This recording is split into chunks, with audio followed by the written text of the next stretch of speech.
Boa noite, graça e paz, bem-vindos à casa do Pai. É bom estarmos juntos, ainda não podemos estar livremente, ainda temos que ter regras e coisas, mas a gente vai resolvendo isso devagarinho. Amém.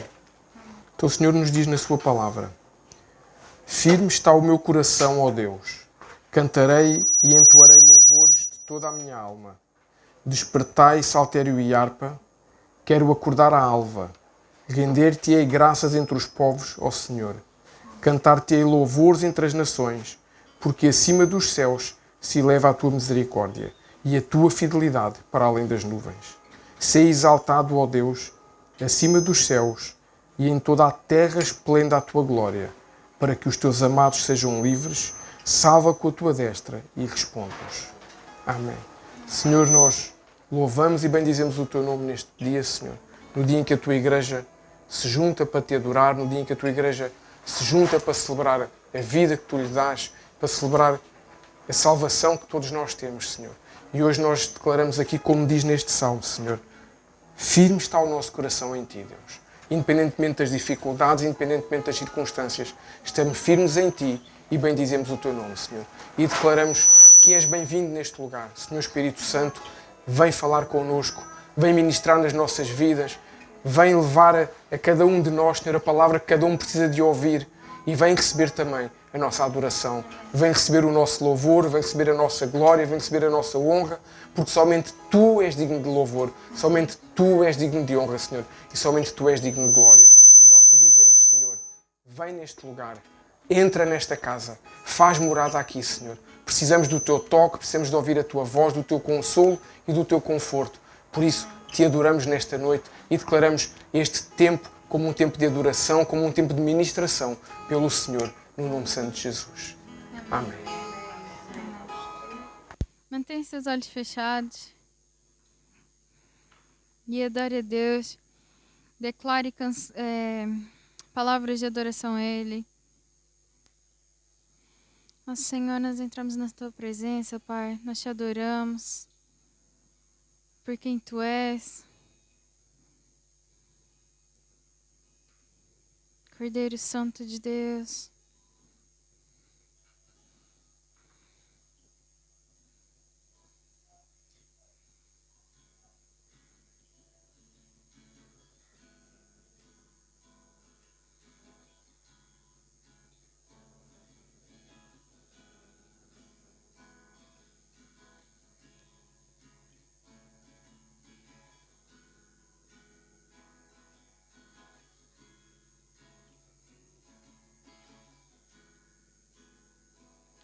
Vamos cantar uma canção ao Cordeiro.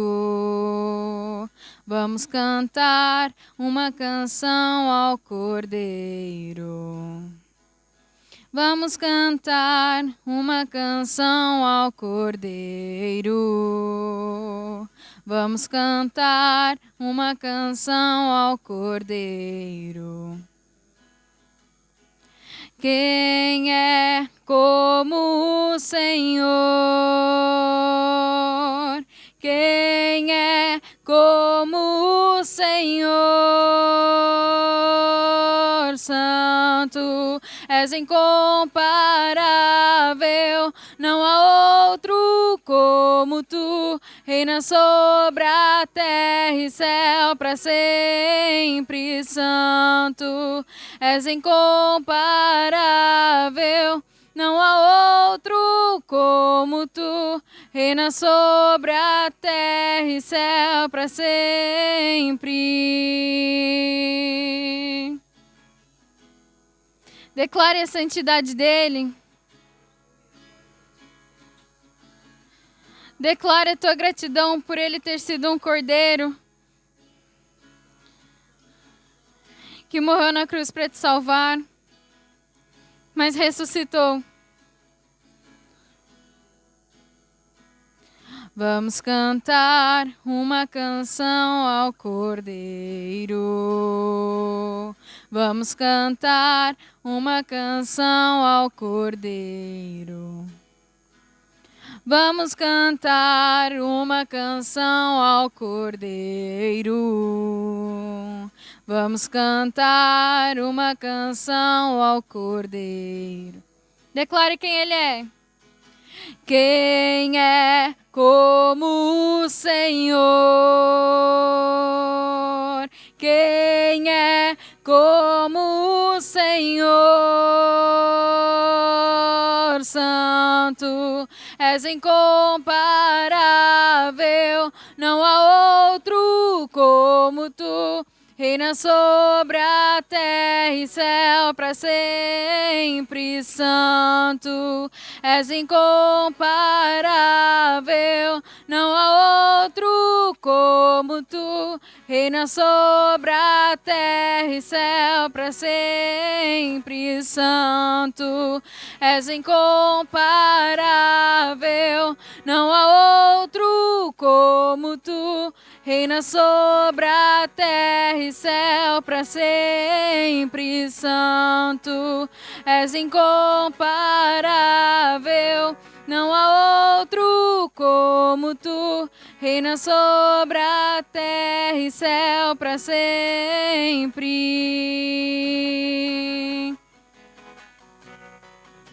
para sempre. Te damos honra, glória, te damos força, te damos poder.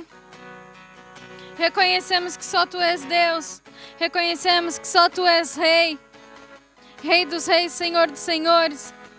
Estás acima de todo o trono, és imutável e incomparável.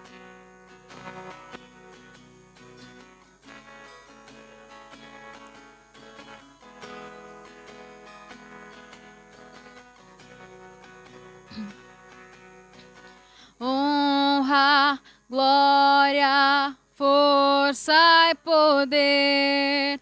Honra, glória, força e poder. Honra, glória, força e poder. Honra, glória, força e poder. Honra, glória, força e poder. Honra, glória, força e poder. Honra, glória, força e poder.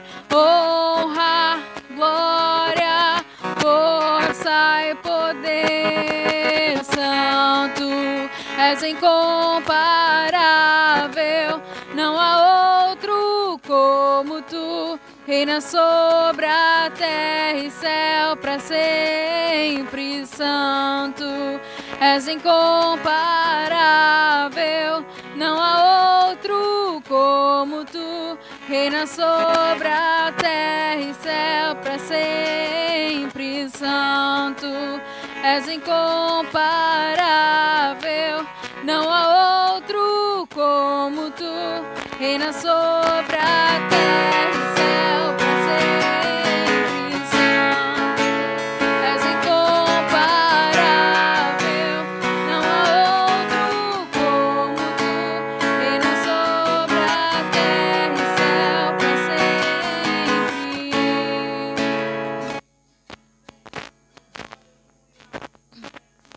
A honra, a glória, a força e o poder ao Rei Jesus e o louvor ao Rei Jesus. A honra, a glória, a força e o poder ao Rei Jesus e o louvor ao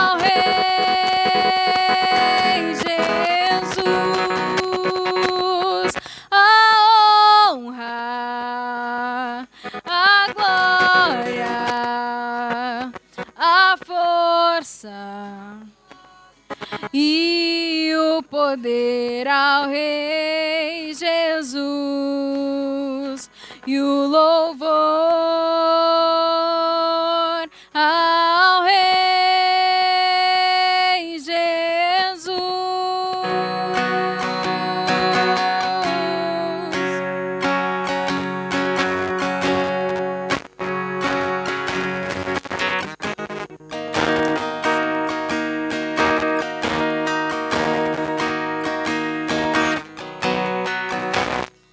Santo, santo, santo, santo és tu, Senhor.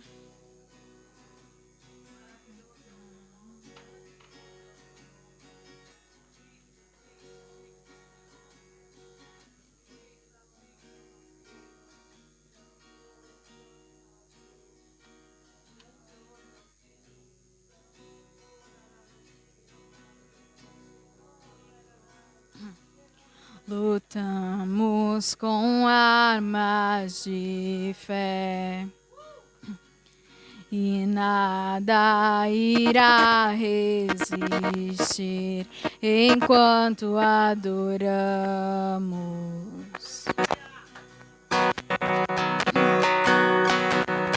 Em meio às tribulações, o nosso Deus é vencedor, nós o adoramos.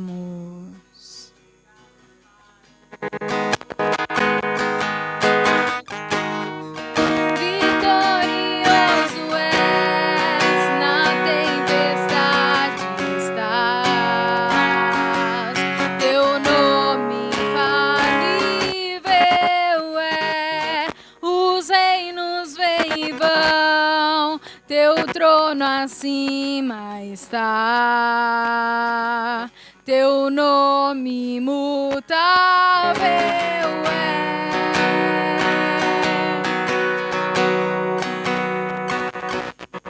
O inferno não prevaleceu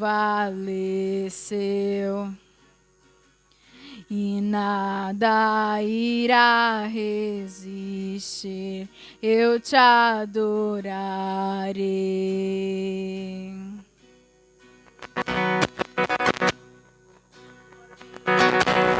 Muralhas vão estremecer, cadeias irão se romper enquanto adoramos. Adore a Ele.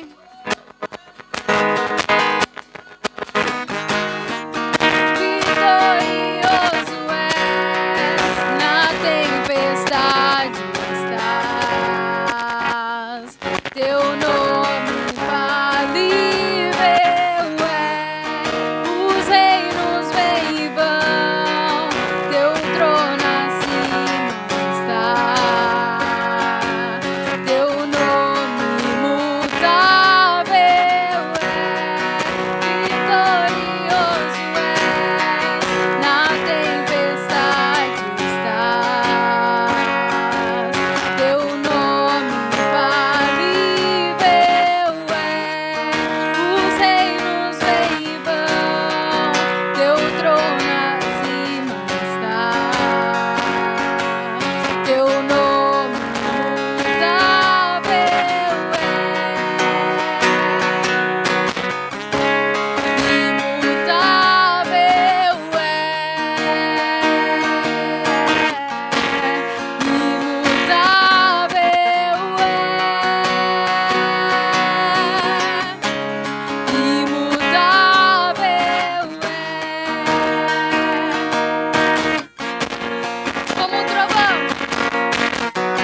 como um trovão, impetuoso, poderoso és, grandioso és, que vem ao céu, nós proclamamos, poderoso és, grandioso és, como um trovão, impetuoso, poderoso és,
contemplar a tua beleza. Abram-se os céus, abram-se as portas para que entre o Rei.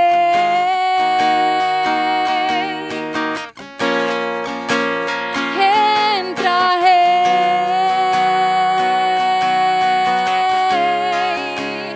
Entra, Rei.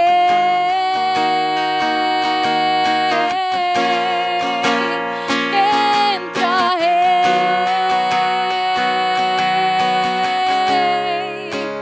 Entra, Rei.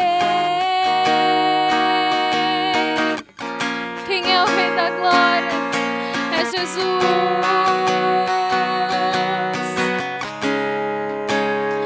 Maranata, vem, Senhor Jesus. Maranata. Maranata, vem, Senhor Jesus.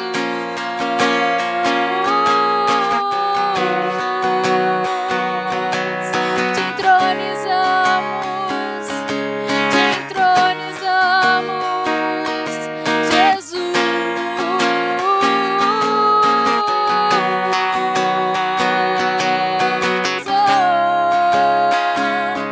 Oh, vem, oh,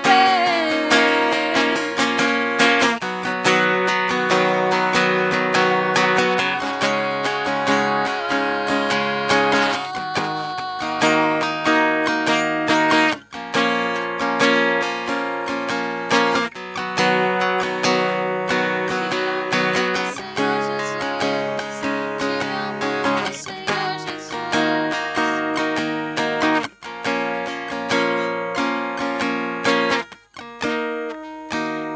Vitorioso és, na tempestade estás. Teu nome infalível é, os reinos vêm e vão, teu trono acima está. Teu nome imutável é, vitorioso és, na tempestade estás. Teu nome infalível é, os reinos vêm e vão, teu trono acima está. Teu nome imutável é.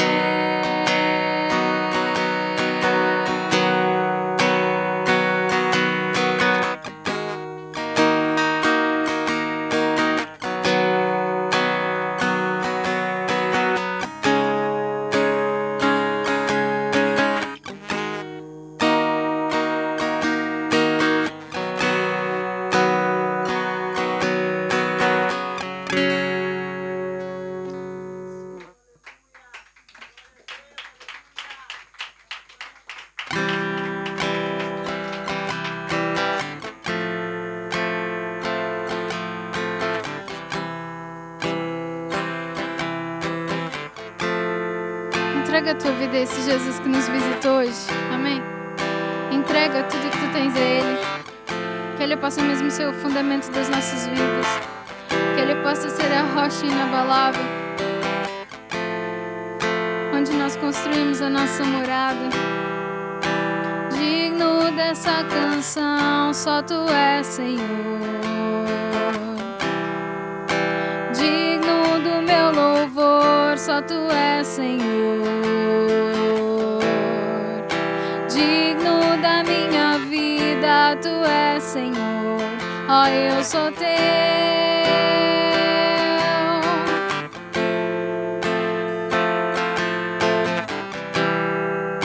Nome que é sobre todos é o teu Jesus.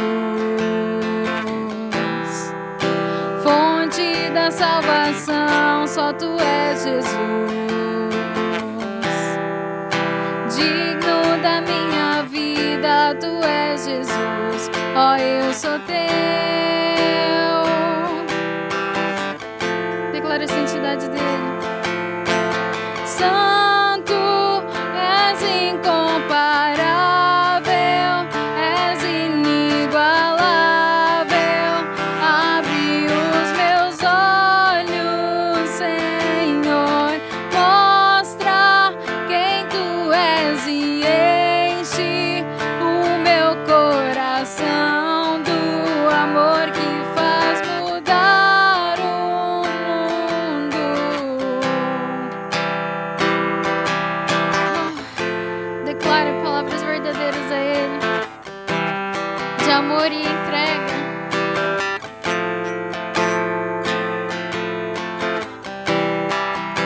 Digno dessa canção, só tu és, Senhor. Digno do meu louvor, só tu és, Senhor. Digno da minha vida, tu és, Senhor. Ó, eu sou teu.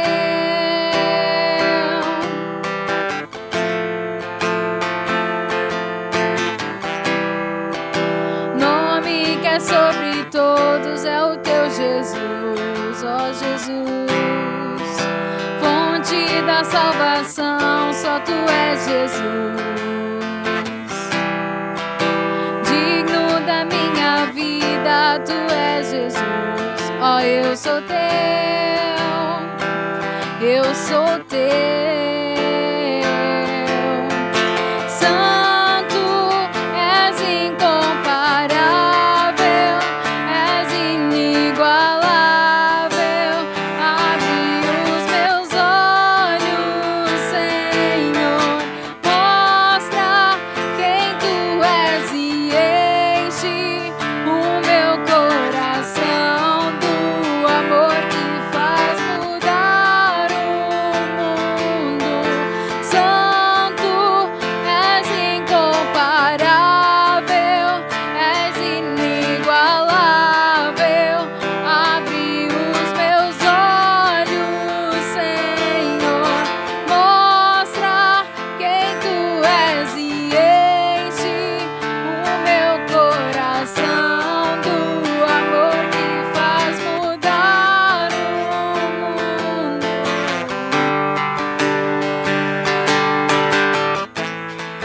Abre, Senhor, os nossos olhos. Mostra, Senhor, quem tu és. Muda-nos conforme o teu caráter, pra assim como tu mudarmos o mundo.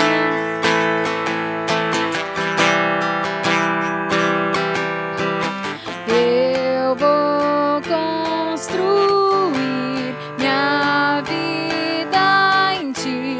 Tu és meu fundamento. Eu vou confiar somente em ti. Não vou ser abalado. E eu vou construir minha vida em ti. Tu és meu fundamento. E eu vou confiar somente em ti.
Santo, és incomparável, és inigualável. Abre os meus olhos, Senhor, mostra quem tu és e enche o meu coração do amor que faz mudar o mundo.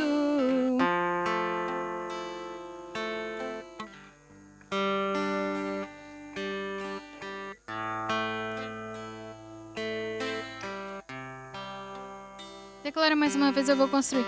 Eu vou construir minha vida em ti. Tu és meu fundamento e eu vou confiar, independente das circunstâncias, independente das batalhas. Eu vou construir minha vida em ti. Tu és meu fundamento e eu vou confiar somente em ti. Não vou ser abalado. Santo, és incomparável, és inigualável. Abre os meus olhos, Senhor, mostra quem tu és e enche o meu coração do amor que faz mudar o mundo.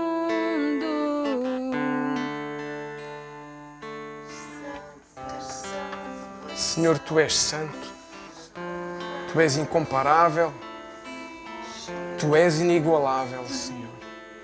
Abre os nossos olhos, Deus. Abre os nossos olhos para nós sabermos que estamos a construir no local certo, estamos a construir na pedra certa, que é a pedra angular, que é o Senhor Jesus, o nosso fundamento. Se construirmos em Ti, Senhor Jesus, pode vir o vento, como diz a Tua palavra, pode vir a chuva, mas a nossa casa está firme, o nosso templo está firme, a nossa família está firme. Abana, mas não cai. Treme, mas não é derrubada. Antes, pelo contrário, poderemos servir de porto seguro para aqueles que ainda não Te conhecem, Senhor. Obrigado, Senhor Jesus, pelo Teu amor. Obrigado, Senhor Jesus, porque nos tens fortalecido. E hoje Te dizemos, faz presente no nosso meio. Estamos aqui por Tua causa, Senhor, não é por nós. Estamos aqui para Te honrar, estamos aqui para Te servir, porque Tu nos serves todos os dias. E nós nunca conseguiremos comparar o que nós fazemos, Senhor. Vem, Senhor Jesus, vem abrir os nossos olhos, vem abrir também os nossos ouvidos, Senhor. Declaramos a Tua santidade, declaramos a beleza da Tua santidade, a Tua majestosidade. Oh, Senhor, como Tu és majestoso, como Tu és bondoso, como Tu és maravilhoso. Te louvamos, Te louvamos, Te louvamos, Senhor. Glórias Te damos nesta noite, Senhor. Glórias Te damos, Senhor. Amém. Amém. Louvado seja o Teu nome, Senhor.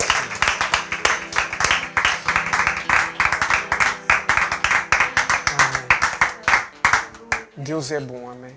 Podem tomar os vossos lugares, amém. Boa noite, novamente, graça e paz, shalom. Que o Senhor possa tomar conta de todos nós neste tempo, não só neste tempo, mas principalmente neste tempo. Que o nosso coração esteja desperto para Ele. Principalmente isso, que o nosso coração esteja desperto para Ele, porque Ele está desperto para nós.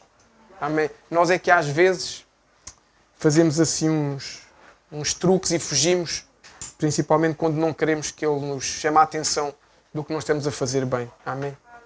Mas é bom estar juntos, agora que já estão os que estavam de férias a chegar, os que estavam a fazer aí umas passeatas boas, merecidas, depois de um ano inteiro de trabalho. Não é? Agora estamos juntos. Eu aproveito antes de começar só lembrar que hoje é o nosso último culto no sábado à noite. Amém? Para a semana, começamos dia 26, de manhã, domingo, às 10h30. Voltamos ao tempo normal, com aquela esperança que não faça grande calor, porque acho que o verão já deu o que tinha a dar, não é? Portanto, agora começamos a preparar-nos para o outono. Aliás, o outono é esta semana, terça-feira, não é? Se não me falha a memória, entre terça e quarta. Portanto, vamos começar no domingo. Semana passada também tivemos um momento maravilhoso, não é? Em que celebramos a entrada no novo ano bíblico, o ano de 5782, que é importante, e tudo o que isso traz para nós. Se por acaso alguém não teve ainda a oportunidade de assistir a essa palavra, assista. Não porque o pregador seja nada de jeito, mas porque a palavra de Deus é boa, amém? Deus é que faz tudo em nós. Então vamos abrir as nossas Bíblias no livro de Mateus, pode ser? Tudo animado, motivado.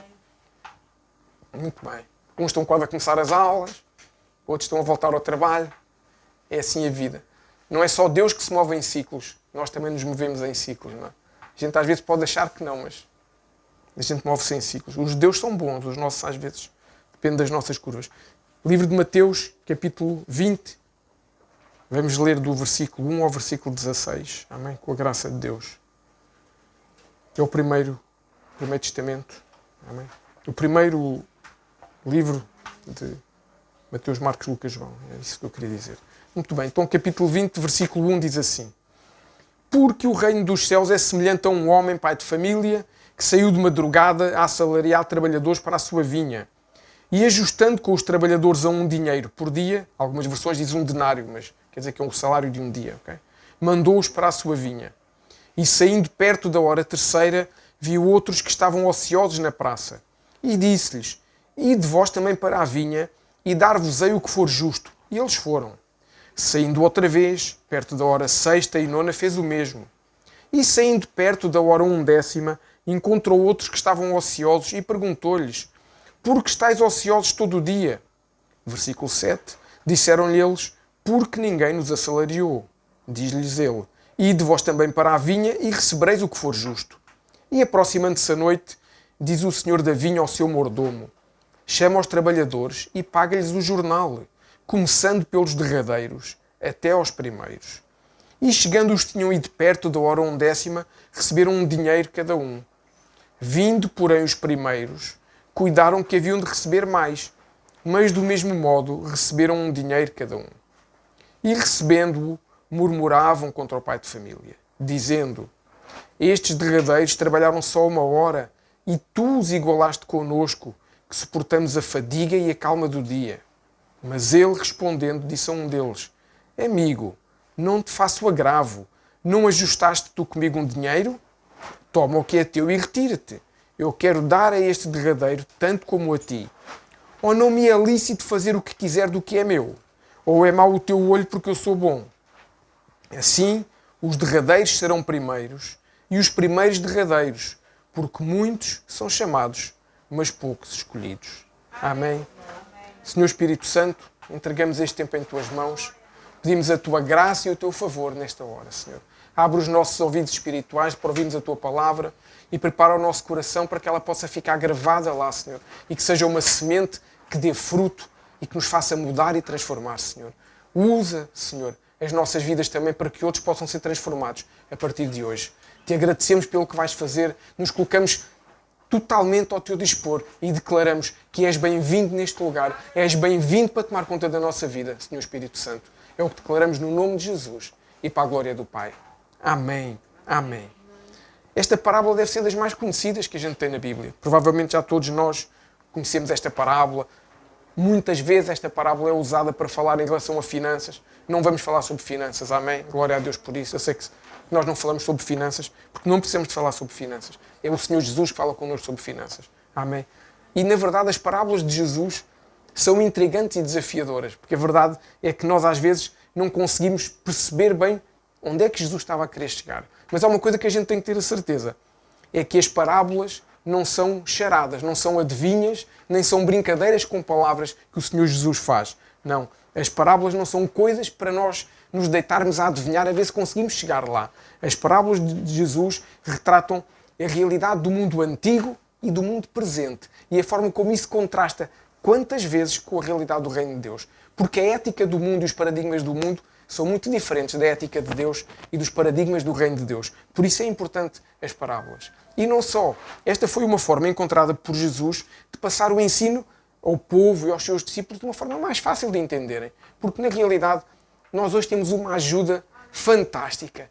Hoje temos o Espírito Santo de Deus que habita em nós. Amém. E aquilo que nós não conseguimos entender com os nossos olhos, o Espírito Santo nos ensina com todo o gosto, nos ensina com todo o prazer. Mas o povo naquela altura não tinha. E eles estavam a ser impactados por um homem.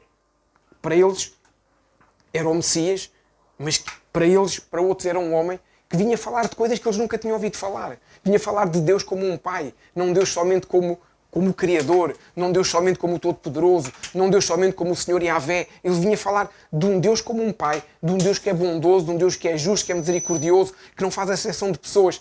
E isso confundia muito as pessoas, o povo naquela altura. Então Jesus tinha que usar as parábolas, que era uma forma simples de eles entenderem com realidades do dia-a-dia, com exemplos do dia-a-dia, como é que Deus se move nas vidas deles. E hoje nós percebemos como Deus se move nas nossas vidas também, porque o Espírito Santo nos ajuda nesse sentido.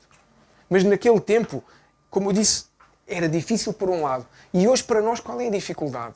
É que nós não temos a noção, por muito que a gente estude a Bíblia, nós não vivemos naquele tempo.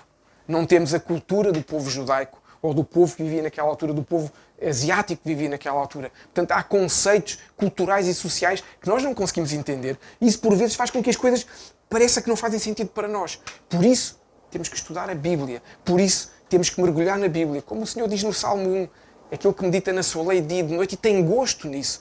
Quando nós fazemos isso, o Senhor nos vai revelando coisas que estavam ocultas. E a parábola das vinhas, esta parábola que nós lemos agora, é um exemplo desses. Esta parábola é uma parábola que só se encontra no Evangelho de Mateus. Não se encontra em Marcos, nem em Lucas, nem em João. Talvez porque Mateus era o mais sistematizado deles todos e sentiu do Espírito Santo que era importante reter esta parábola. Talvez para os outros não fosse tão importante, por isso eles não relataram. Mas o mais importante é nós percebermos isso. É que Deus quis contar-nos uma história que tem a ver com a nossa vida, não somente com o que se passava naquela altura. E vamos ver hoje, profeticamente, aquilo que Deus quer falar nas nossas vidas. Amém? Porque Deus nos fala, não somente pela sua palavra, mas Deus nos fala também, não somente com a forma como as coisas ocorrem, mas nos fala profeticamente. Porque nós vivemos os últimos tempos, isso é inegável. E quem não estiver atento ao mover profético de Deus, muita coisa lhe vai passar ao lado. E quando as coisas nos passam ao lado, é fácil que a gente fique para trás e não apanhe o comboio. E a gente quer apanhar o comboio, amém? Eu quero apanhar o comboio. Eu quero estar pronto, eu quero ser, como nós já falamos muitas vezes, eu quero ser uma das 5 virgens que tem a botija cheia de óleo. Não quero ser uma das 5 nécias que esteve a brincar e que não tinha a botija. E quando o noivo chega, não está pronta. Eu quero estar pronto. E para isso é importante percebermos realmente o mover profético de Deus. Esta parábola, fazendo um pequeno resumo, dando aqui um pequeno contexto, fala de um homem, a história de um homem, um pai de família. Há versões que falam num proprietário. Obviamente estamos a falar de alguém que era importante, de alguém que tinha uma posição importante. E este homem contrata alguns trabalhadores para trabalhar na sua vinha. O resumo eu vou fazer mais ou menos assim, porque nos ajuda a entender o resto. O interessante é que este homem contrata trabalhadores ao longo do dia. Não contratou só de manhã, nem só ao meio, nem só ao fim. Ele contrata ao longo do dia e nós, durante a ministração, vamos perceber porquê. Porque o Espírito Santo vai nos mostrar isto. A verdade é que quem começou a trabalhar às 6 da manhã, quando chega ao final do dia, naturalmente trabalhou mais do que os que trabalharam às 5 da tarde. Isto é um dado inegável. Nós não podemos negar quem começa a trabalhar às 6 até às 17 horas trabalhou 11, quem começa a trabalhar até às 18 trabalhou 12, quem começa a trabalhar às 17 e acaba às 18 trabalhou 1. Isto é inegável, é aritmética, não é? É preciso fazer um curso na NASA para a gente chegar lá, não é? Conseguimos, e o povo também conseguiu perceber isso. No entanto, há um pormenor muito importante, é que no final todos foram recompensados da mesma forma. Todos foram recompensados com o mesmo valor, e isto é justamente o ponto que é o principal ensino desta parábola dos trabalhadores da vinha. É que todos receberam exatamente o mesmo. E Jesus nos diz, nesta parábola, que o reino dos céus é semelhante a este pai de família que sai ao raiar do dia para contratar trabalhadores para a sua vinha. Então, já temos aqui Jesus a falar coisas que têm a ver com o reino de Deus. Não está a dar um exemplo terreno, mas está a falar do reino de Deus. E ele diz também nesta parábola que o proprietário combinou com cada um dos trabalhadores que iria pagar um denário. Com outros, disse que lhes iria pagar um valor justo. A verdade é que a nenhum deles, o Senhor Jesus, o pai de família, a nenhum disse: eu vou-te pagar consoante o número de horas. A vossa versão não diz isso, pois não? A vossa versão diz o mesmo que a minha. Diz que aquele pai de família diz: vem trabalhar, que eu vou-te pagar um valor justo. O justo é a visão dele, não é a visão de quem está a trabalhar. Ok? Que é uma coisa que nós temos de ter conscientes. A visão de justiça é a visão de quem contrata, não é a visão de quem trabalha. E nós vamos perceber porque é que isto é importante. E então, feito isto, ele enviou os trabalhadores para o campo das videiras, das vinhas. E foi fazendo isto várias vezes ao dia, e foi contratando, e foi buscando, foi trazendo. E o que é que acontece quando o sol se pôs?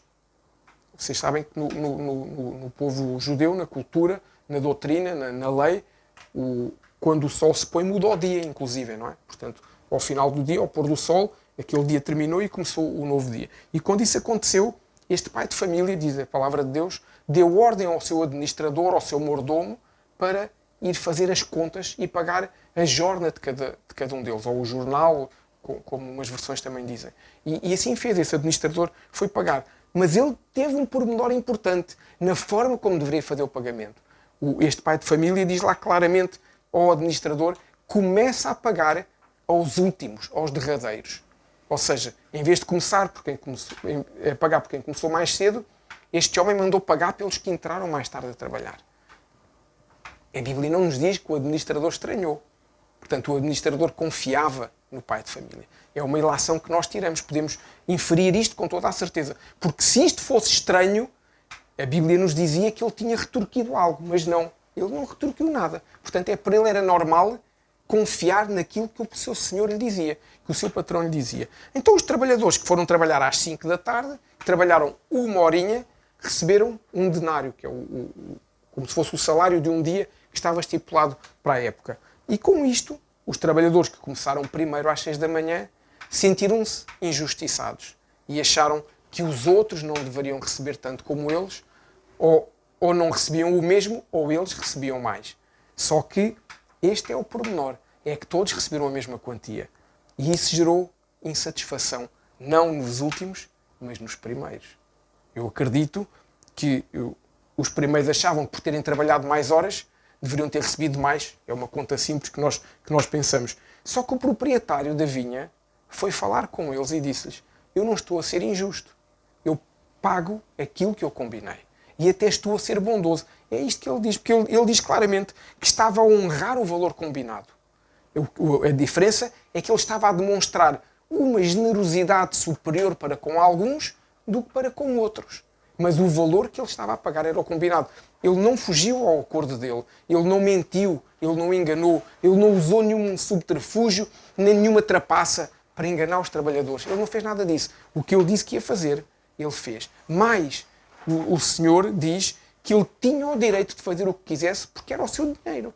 Era a sua vinha, era o seu dinheiro, e ele, se quisesse, fazia o que ele quisesse. Porque ninguém tinha rigorosamente nada a ver com isso. É claro que a gente percebe muito bem qual é o problema aqui. O problema aqui, deixem-me pôr de outra forma. Vocês veem-se alguém queixar aqui que o proprietário tinha faltado ao compromisso? Não. Ninguém se queixa que ele faltou ao compromisso. O que eles estão a queixar é que outro ganhe o mesmo que eu. Imagina, eu sou o trabalhador das 6 da manhã e estou-me a queixar que o das 5 da tarde foi receber exatamente o mesmo que eu. Eu não estou a queixar que o que ele disse que ia dar não me deu. O que eu me estou a queixar é que o outro vai receber o mesmo que eu. E eu acho que não é justo. Acho que não merece. Acho que não é justo. E o pormenor que nós temos aqui é que o trabalhador está-se a querer comparar com o outro. Ou melhor, está a querer comparar o que o outro fez com o que ele fez. E ele não foi contratado para fazer comparações. Ele foi contratado para fazer um trabalho na vinha. Trabalhar. Não foi contratado para fazer comparações. E esse é o problema de muita coisa. Como é que seria connosco, se fôssemos nós?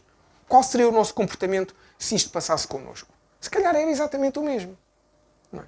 Imaginem, nós não temos trabalho, estamos num local à espera que alguém nos venha contratar, contratam-nos no final do dia pagam-nos aquilo que nos combinaram connosco, mas se calhar nós começássemos a trabalhar às 9 da manhã, iríamos ter exatamente a mesma posição, que é, então trabalhou às 5, vai ganhar o mesmo que eu.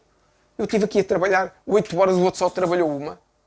E começamos a comparar a qualidade do trabalho do outro, o que o outro fez, o que não fez, com aquilo que nós fizemos ou com aquilo que nós não fizemos. O problema seria exatamente este. Imagina que o teu patrão começava a fazer isso.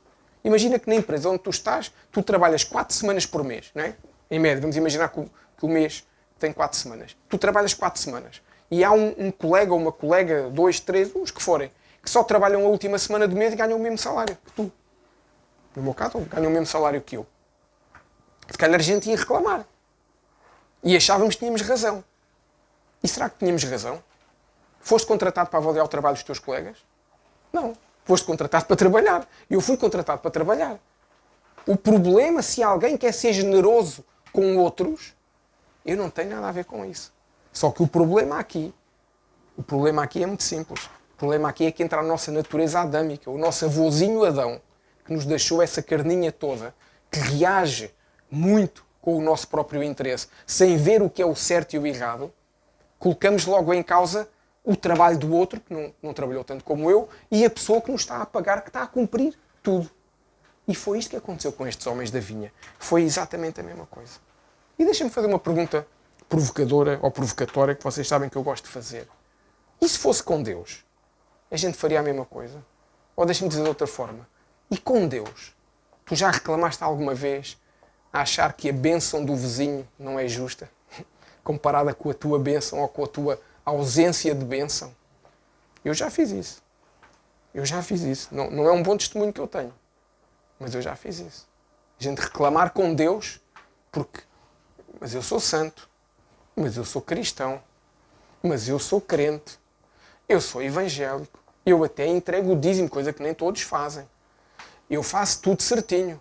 E aquele ali, que é o ímpio, tem tudo. E eu estou aqui cheio de dificuldades. Eu já fiz isso. Porque nós não entendemos que nós não temos que nos comparar aos outros. Nós temos que fazer a nossa parte. E quem ajuiza, quem gera, faz o que quer, como este proprietário, porque é o dono do ouro e da prata, e porque é o dono de tudo, e porque é o criador de tudo. E é isso que a gente tem que entender.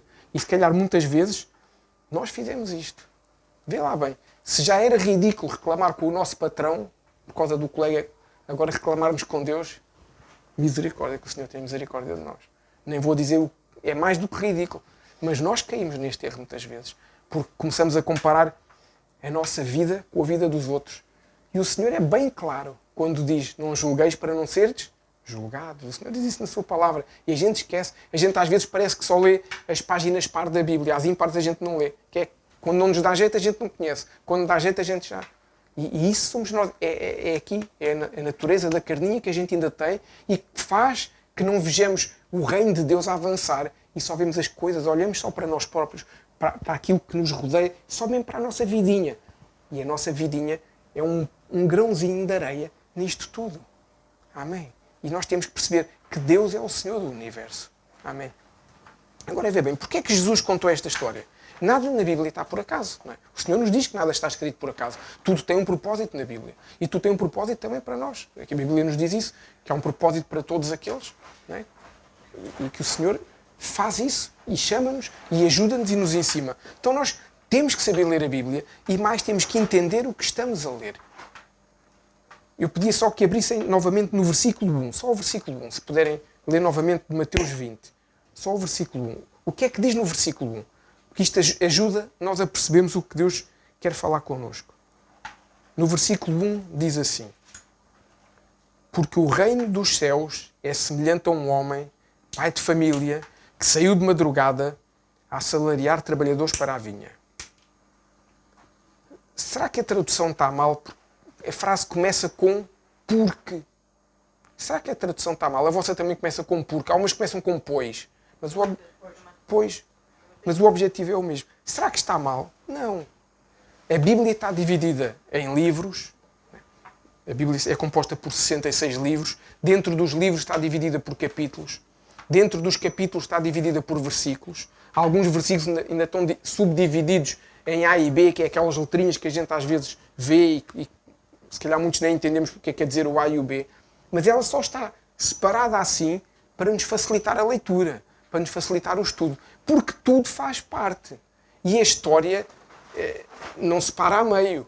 Imaginem, é como nós estamos aqui a ter uma conversa, estamos a falar uns com os outros, e de repente amanhã a gente quer contar a conversa, a gente só vai contar as partes que dizem que queremos contar, porque são mais interessantes, mas a conversa aconteceu toda. Portanto, a Bíblia é exatamente assim. Isto aconteceu e vem numa sequência.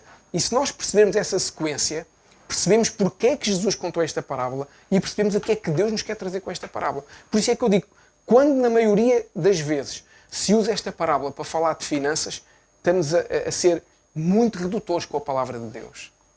Porque esta parábola não tem nada a ver com finanças. Esta parábola tem a ver com o reino dos céus, tem a ver com o reino de Deus e com aquilo que o Senhor nos chama para fazer. Então, porquê é que isto começa com um porquê? Porque no capítulo anterior, que é o capítulo 19, lembram-se, tem aquela passagem que nós já falámos aqui numa ministração, daquele jovem rico que foi chegar ao pé de Jesus e disse: Senhor, o que é que eu preciso de fazer para ganhar a vida eterna? Lembram-se dessa passagem? E que Jesus disse que é que ele tinha que fazer, vender as suas coisas, dar aos pobres, e ele arranjou uma desculpa qualquer, tinha que ir ver um jogo da Champions e não podia fazer isso, então fica para a semana, que eu estou ocupado, Senhor, tenho que ir beber um café, porque ele não se quis desfazer dos seus ídolos, na realidade não se quis desfazer dos seus ídolos, e lembram-se dessa passagem. Na sequência disto, lá mais para a frente, um bocadinho ainda no versículo 19, no capítulo 19, o nosso amigo Pedro, que é aquele homem que todos nós sabemos que é muito impetuoso, colérico, todo sanguíneo, não é? O nosso amigo Pedro, na sequência disso, diz lá assim no versículo 27. Depois da situação do jovem, diz assim: Então Pedro, tomando a palavra, disse-lhe a Jesus: Eis que nós deixámos tudo e te seguimos. Que receberemos? É preciso não ter vergonha na cara para perguntar uma coisa destas a Jesus, não é? Então eles andavam com Jesus, de dia e de noite. Viam os milagres, viam as coisas acontecer. Mas na sequência do jovem que diz: o que é que eu tenho que fazer para alcançar a vida eterna? E Jesus diz-lhe: tens que vender tudo. E eles dizem assim: e nós não vamos ganhar nada, que deixámos tudo para te seguir? Ou seja, mostra o quê? Mostra o coraçãozinho. Não é? Até podiam andar ali todos a perceber umas coisas do que estava a acontecer, mas no fundo o coração deles era o mesmo coração que a gente estava a falar há bocadinho da nossa carninha, que é: o meu colega ganha o mesmo que eu e trabalha menos. Pedro estava agora a dizer assim: eu que deixei tudo, eu deixei de pescar, era o maior pescador aqui da zona. Até o Continente e o Pingo Doce me vinham comprar peixe, eu era o maior aqui e agora deixei tudo. O que é que eu vou ganhar quando isto acontecer? O que é que nós vamos ganhar? Os 12 que estamos aqui contigo dia e de noite, que te acompanhamos, que ajudamos, o que é que nós vamos ganhar? Pensavas que éramos só nós que reclamávamos das bênçãos? Isto já vem lá do antigamente, já há 2000 anos eles reclamavam. Não somos só nós. O nosso tetravô Adão deixou essa matriz em cada um de nós. A matriz da murmuração, a matriz da reclamação, a matriz da insatisfação. Isso é algo que vem de Adão. Por isso é que é importante nascermos de novo, para que essa matriz seja cancelada, para que essa matriz seja deitada fora e realmente as águas vivas do Senhor nos inundem e nos limpem dessas pequenas coisas que são resquícios, são restos da carne, são restos do homem natural. Mas hoje nós somos homens e mulheres espirituais. Amém? Hoje nós não vemos mais as coisas desta forma. Mas Pedro viu. Então Jesus responde-lhe. Porque esta pergunta tinha claramente uma intenção materialista. Não há dúvida nenhuma. E Jesus responde dizendo: claro, a recompensa não pode ser medida por nada material. A recompensa vai ser medida, antes pelo contrário, pela componente espiritual. Vamos ver a regeneração de cada homem como resultado do ministério, daquilo que Deus está a fazendo. É isso que Jesus diz, fazendo com que homens e mulheres pecadores agora possam ir para o reino dos céus. Isto é a explicação resumida do que o Senhor Jesus dá. E depois termina dizendo assim, que os últimos serão os primeiros e que todos herdarão a vida eterna. É assim que acaba o capítulo 19. E depois começa o tal porquê. E temos o capítulo 20. Ou seja, já percebemos porque é que a parábola começou assim. Então, dado este contexto, eu agora vou começar a ministração que o Senhor tem para nós. Amém? Porque era importante nós percebermos o que é que estava aqui. Depois disto é que vem o porquê. O que é que nós percebemos que Deus nos quer mostrar aqui de uma forma clara, transparente. É que esta parábola traz a ideia para nós que a vontade de Deus é soberana e que tudo é feito de acordo com a sua vontade. Não interessa o que eu acho que deva ser feito. Não interessa o que eu penso que deva ser feito. Não interessa o que eu penso do meu irmão ou da minha irmã. Não interessa o que eu penso daquele que é ímpio, que não conhece o Senhor. Interessa é aquilo que o Senhor pensa e sabe a nosso respeito. Porque Deus não pensa a nosso respeito. Deus sabe a nosso respeito. Enquanto que nós muitas vezes julgamos a vida do outro, os comportamentos do outro ou da outra, e isso é errado, Deus sonda os nossos corações. Deus esquadrinha as nossas mentes, que é o que está escrito na palavra. Os comportamentos são consequência do que vai no nosso coração. Qualquer comportamento que nós tenhamos, bom ou errado, é resultado do que está aqui dentro, no coração. Não é resultado de mais nada. O corpo faz aquilo que a alma manda. E a alma, se não está alinhada com o espírito, faz aquilo que ela quer. Aquilo que o mundo, que a cultura do mundo que está impregnada, quer. E nós, é isso que temos que mudar e é isso que o Senhor nos está a ensinar aqui com esta parábola. Deus é totalmente justo e bondoso para com a raça humana, para com o ser humano. Embora essa justiça possa parecer confusa aos olhos dos homens. Porquê? Porque nós não conseguimos abstrair-nos da nossa carne e tentamos avaliar a justiça de Deus aos nossos olhos. E Deus não pode ser avaliado aos nossos olhos. Ou melhor, Deus não pode ser avaliado. Como é que nós podemos avaliar alguém que é o Criador de todas as coisas? Alguém que é imutável, alguém que é inigualável. Como é que nós podemos avaliar ou julgar a justiça, ajuizar da justiça de alguém que é justo e bondoso e que é pelas suas misericórdias que se renovarem todos os dias que nós estamos aqui hoje? Nós não podemos fazer isso. Infelizmente, às vezes, queremos fazer isso. Mesmo que muitas vezes nós possamos não entender o que Deus está a fazer e acontece não entendermos. Que aos nossos olhos possa parecer que não é coerente, mas Deus tem um propósito para tudo. Nós não conhecemos o filme todo. Não interessa a forma como as coisas começam, interessa é a forma como as coisas acabam. O nosso Deus, como nós temos falado, é um Deus geracional e é um Deus que se move em ciclos. E é um Deus que faz, não só em nós, mas faz nos nossos filhos e nos filhos dos nossos filhos e nos filhos dos filhos dos nossos filhos. Então, quem somos nós para avaliar justiça de alguém que vai muito mais além do que aquilo que nós podemos sequer pensar ou imaginar? Não temos essas condições. Claro, na nossa mera interpretação humana, nós com certeza diríamos o quê? Aquele proprietário foi injusto para com os trabalhadores. Foi mesmo um malandro. Porque uns trabalharam 12 horas e ganharam o mesmo que os que trabalharam 1 hora. Claro, na nossa interpretação humana a gente iria por aí. Porque é que ele deu o mesmo pagamento para todos os trabalhadores. Aliás, abrindo aqui um parênteses. Eu não sei qual é o vosso caso, mas eu quando li esta parábola, das primeiras vezes que li esta parábola, o que me veio logo à mente foi a outra parábola dos talentos. Em que nós também, e haveremos de ser ministrados nesse sentido, em que nós também achamos que o Senhor é muito injusto. Porque aquele a quem deu 10 ainda deu o talento do outro que não fez nada e que enterrou com medo. O Senhor nos vai administrar sobre isso. Mas com certeza todos nós achamos isso injusto. Então, um tem 10, ainda vai tirar ao que só tem 1 para o que só tem 10. Aos nossos olhos, nós muitas vezes achamos que Deus é injusto.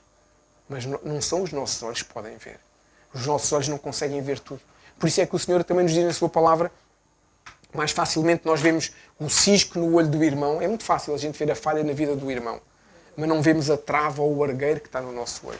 A falha na vida do irmão, nós conseguimos ver. Nós conseguimos avaliar a roupa que o irmão ou que a irmã usa. Conseguimos avaliar o que faz ou o que não faz, o que deixa de... Conseguimos avaliar isso tudo. É fantástico. Mas nós a nós próprios nunca conseguimos avaliar nada. Os outros é que nós conseguimos sempre avaliar. Somos muito bons juízes em causa do outro, não é na causa própria. Na causa própria é mais difícil. Até quando o Espírito Santo às vezes nos diz não faças isso, tens a certeza? A gente põe, quando nos dá jeito, a gente põe em causa. E é isso que o Senhor nos quer mostrar com esta parábola. Porque, na verdade, nós podemos dizer até de outra forma. Podemos achar que foi injusto, mas também podemos achar uma coisa. É que os trabalhadores que chegaram na última hora, os últimos a chegar, também tinham que sustentar as famílias como os primeiros. Se calhar, se virmos desta forma, nós já não vemos injustiça para com os primeiros, mas vemos uma generosidade imensa para com os outros todos. Uma bondade imensa para com os outros todos, que tinham os seus filhos e a sua família e a sua esposa para sustentar. Tinham os seus compromissos para cumprir. E este fazendeiro foi tão generoso que mesmo àqueles que não começaram mais cedo, ele deu a mesma coisa para que nada faltasse nas suas casas. Ou seja, se virmos isto de outra forma, já não vemos injustiça. Vemos generosidade e bondade. Coloca-te na pele do trabalhador que chegou no fim. Como é que se tu fosse o trabalhador que chegou ao fim, o que é que tu fazias quando o administrador chegasse ao pé de ti e te desse o salário de um dia? O que é que tu fazias? Obrigado, Senhor, pela tua bênção. Porque uma bênção é um milagre. É o que a gente às vezes fala, a gente está à espera. O milagre só acontece quando passar aquele cometa, o 123, e 3 gaivotas assobiarem ao mesmo tempo. Não. Os pequenos milagres. Deus é o Deus dos grandes milagres, mas é o Deus dos pequenos milagres também. Deus surpreende-nos com coisinhas que a gente às vezes... Quem está de fora até pode dizer o que é que isso tem de relevância? Mas para quem está dentro tem muita relevância. Para aqueles homens que chegaram às 5 da tarde, que andaram o dia todo, independentemente de estarem ociosos ou não, como diz a palavra de Deus, estavam a perceber que ia chegar o dia e não iam poder ter pão para levar para casa, carne, leite, o que fosse, para dar aos seus filhos. E aparece um homem bondoso e dá-lhes o salário de um dia que lhes permitiu pagar tudo. Foi um milagre. Então, a bondade que ele teve suplanta claramente o sentimento de injustiça que alguns puderam ter. Porque eu não fico triste quando um irmão meu é abençoado. Eu fico alegre quando Deus faz um milagre na vida de um irmão meu. Claro que todos nós gostamos que Deus faça nas nossas vidas e nós sabemos que temos essa direção de Deus, que se abriu um tempo das causas impossíveis. Abriu-se um tempo das causas impossíveis sobre a arca. Abriu e nós estamos a ver isso. Já estamos a ver isso em algumas coisas. Mas eu vou ficar triste porque todos tiveram uma causa impossível que foi resolvida e a minha não foi. Não, eu vou-me alegrar porque todos tiveram. É assim que funciona o reino dos céus. Nós nos alegramos com a alegria do irmão. Nós nos entristecemos com a tristeza do irmão. Isto é que é ser um corpo vivo, um organismo vivo. Isto é que é ser uma igreja. Isto é que é ser a noiva de Cristo, que chora quando os outros choram e se alegra quando os outros se alegram. E é este exemplo que nós também vamos buscar aqui. Porque este homem foi super generoso. Deu muito mais do que era suposto dar. E com Deus é exatamente igual. Deus dá a cada um de nós infinitamente mais do que aquilo que nós imaginamos, pensamos ou pedimos algum dia. Eu tenho a certeza que se nós fôssemos fazer agora aqui uma pausa de 5 minutos para cada um escrever só neste ano, desde janeiro, ou melhor, desde que começou a bendita pandemia, em março do ano passado, fevereiro, por aí, se nós começássemos a escrever num papel os pequenos ou grandes milagres que Deus fez na nossa vida e na nossa casa, eu tenho a certeza que a gente ficava aqui a rir-se uns com os outros, a agradecer ao Senhor.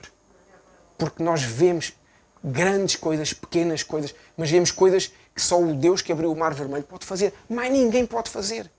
E é isso que temos que fazer. Temos que colocar o nosso foco no que é bom, colocar o nosso foco no que Deus nos está a dar. Se dá mais ao outro, fantástico. O outro precisa mais do que eu. É isso que nós temos de ter. Temos de ter um coração assim, porque na realidade nós não merecemos nada. Mas Deus dá-nos tudo mesmo sem merecermos. Portanto, este Deus é bondoso. Porque na realidade não é pelas nossas obras. Tudo é pela graça de Deus. Nós um dia reconhecemos que vivíamos em pecado. Um dia reconhecemos que estávamos a fazer algo errado. E um dia reconhecemos que precisávamos do Senhor Jesus na nossa vida. E nesse dia a gente se arrependeu. E nesse dia Jesus não veio dizer: mas olha, para ir para o céu à frente tens mais 4 milhões. Não. Jesus não diz isso. Jesus se alegrou com a decisão que tomámos um dia. Então porquê é que nós não nos alegramos com as bênçãos que Deus dá ao outro, maior que a nossa? Temos que nos alegrar. E estes homens têm que perceber isso. E eles acabaram por perceber uma coisa, mas não tudo. Mas hoje o Senhor vai-nos mostrar o resto. Atenção, quando eu digo que é tudo pela graça, que eu não fique fora de contexto e que alguém diga que eu disse que não é preciso fazer nada. Porque temos que fazer coisas. Amém? A nossa salvação é pela graça. Mas nós temos de trabalhar para o reino de Deus. Amém? Se não ficamos ociosos, não é isso. Ninguém conquista o céu pelo seu mérito, pelo seu esforço, pelo seu trabalho. Não. O céu é conquistado porque um dia o Senhor Jesus subiu a uma cruz e se deixou crucificar, verteu o seu sangue para que eu tivesse vida e fosse perdoado os meus pecados. E todos nós tivéssemos essa vida eterna. Mas nós temos que fazer as nossas coisas. Não podemos ficar agora, não vou fazer nada porque o céu está à minha espera. Não é isso. Não é isso que o Senhor tem para nós. Temos que nos empenhar e ter compromisso com o reino de Deus. Amém? Então, vamos ver esta parábola de uma forma mais profética ainda, com uma visão mais profética. Amém? Quem é que representa o pai de família aqui que vai procurar os trabalhadores? O que é que simboliza este pai de família? Simboliza Jesus. Jesus o Cristo, Jesus o Messias. Este pai de família simboliza exatamente Jesus Cristo. É Ele quem vai buscar os trabalhadores. É Ele quem contrata os trabalhadores. Então, se Jesus simboliza o pai de família, ou se o pai de família simboliza Jesus, o que é a família? O que é que representa a família? É a igreja. Então, o que nós estamos aqui a dizer é que há um pai de família e que tem uma família, senão não era pai de família, claro, e que essa família é a igreja. Portanto, este pai de família é alguém importante, é alguém conceituado, é alguém que é bondoso, é alguém que é justo, é alguém que é generoso, que é Jesus, e a sua família somos nós. É o nosso irmão mais velho, Jesus Cristo, Yeshua HaMashiach, Jesus o Messias, Jesus o ungido, o Filho primogênito de Deus, que se tornou unigênito para que nós, ao contrário, o Filho unigênito de Deus, que se tornou primogênito para podermos ter vida e vida em abundância. E isto é muito importante e interessante, porque quando nós vemos as coisas de forma profética, tudo faz um sentido diferente e nós conseguimos perceber qual é o nosso papel nisto. Porque a parábola dos trabalhadores da vinha não foi escrita somente para aquela altura. A parábola dos trabalhadores da vinha foi escrita para que hoje, dia 18 de setembro de 2021, o Senhor pudesse falar com cada um de nós. Porque o que aquele povo entendeu na altura foi uma história que mostrava que há um Deus generoso, bondoso, justo, que cuida dos seus. Mas eles ainda não conheciam Jesus. Eles tinham, como a Bíblia nos diz, eles viam como por sombras. Mas nós temos a revelação de Jesus. Nós já não vemos como por sombras. Nós vemos mais além. Não porque somos melhores, atenção, mas porque o Espírito Santo nos ajuda a ver mais além. E porque já sabemos que em Cristo Jesus tudo se faz novo e tudo se renova. Então nós conseguimos perceber profeticamente aquilo que Deus tem para nós nesta parábola. Então, e a vinha representa o quê? A vinha representa o reino de Deus. Então nós temos um pai de família, uma vinha. Temos Jesus, a igreja e o reino de Deus. Então,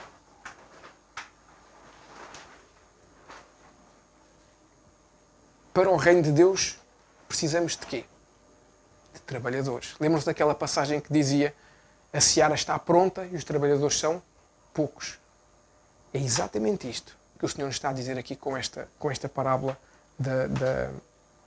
dos trabalhadores da vinha. Que é importante que os trabalhadores, que são poucos, possam trabalhar na vinha, que é o reino de Deus. Se nós não trabalharmos no reino de Deus, claro que Deus faz o que tem que fazer. Mas o Senhor decidiu, o Senhor escolheu dar-nos o privilégio e a honra de fazermos parte da história. Deus podia fazer tudo sozinho, porque Ele é Deus. Mas Deus decidiu que queria que a sua criação fizesse parte da história, colaborasse, tivesse uma parceria com o Espírito Santo e colaborasse no crescimento e no avanço do seu reino. Então, a importância de ter trabalhadores é essa. Talvez agora comece a fazer sentido para cada um de nós aquela ministração que tivemos há uns tempos atrás, em que o Senhor nos disse que era importante sabermos o nosso chamado e a nossa missão. Se nós sabermos qual é a nossa missão, nós sabemos o que vamos fazer na vinha.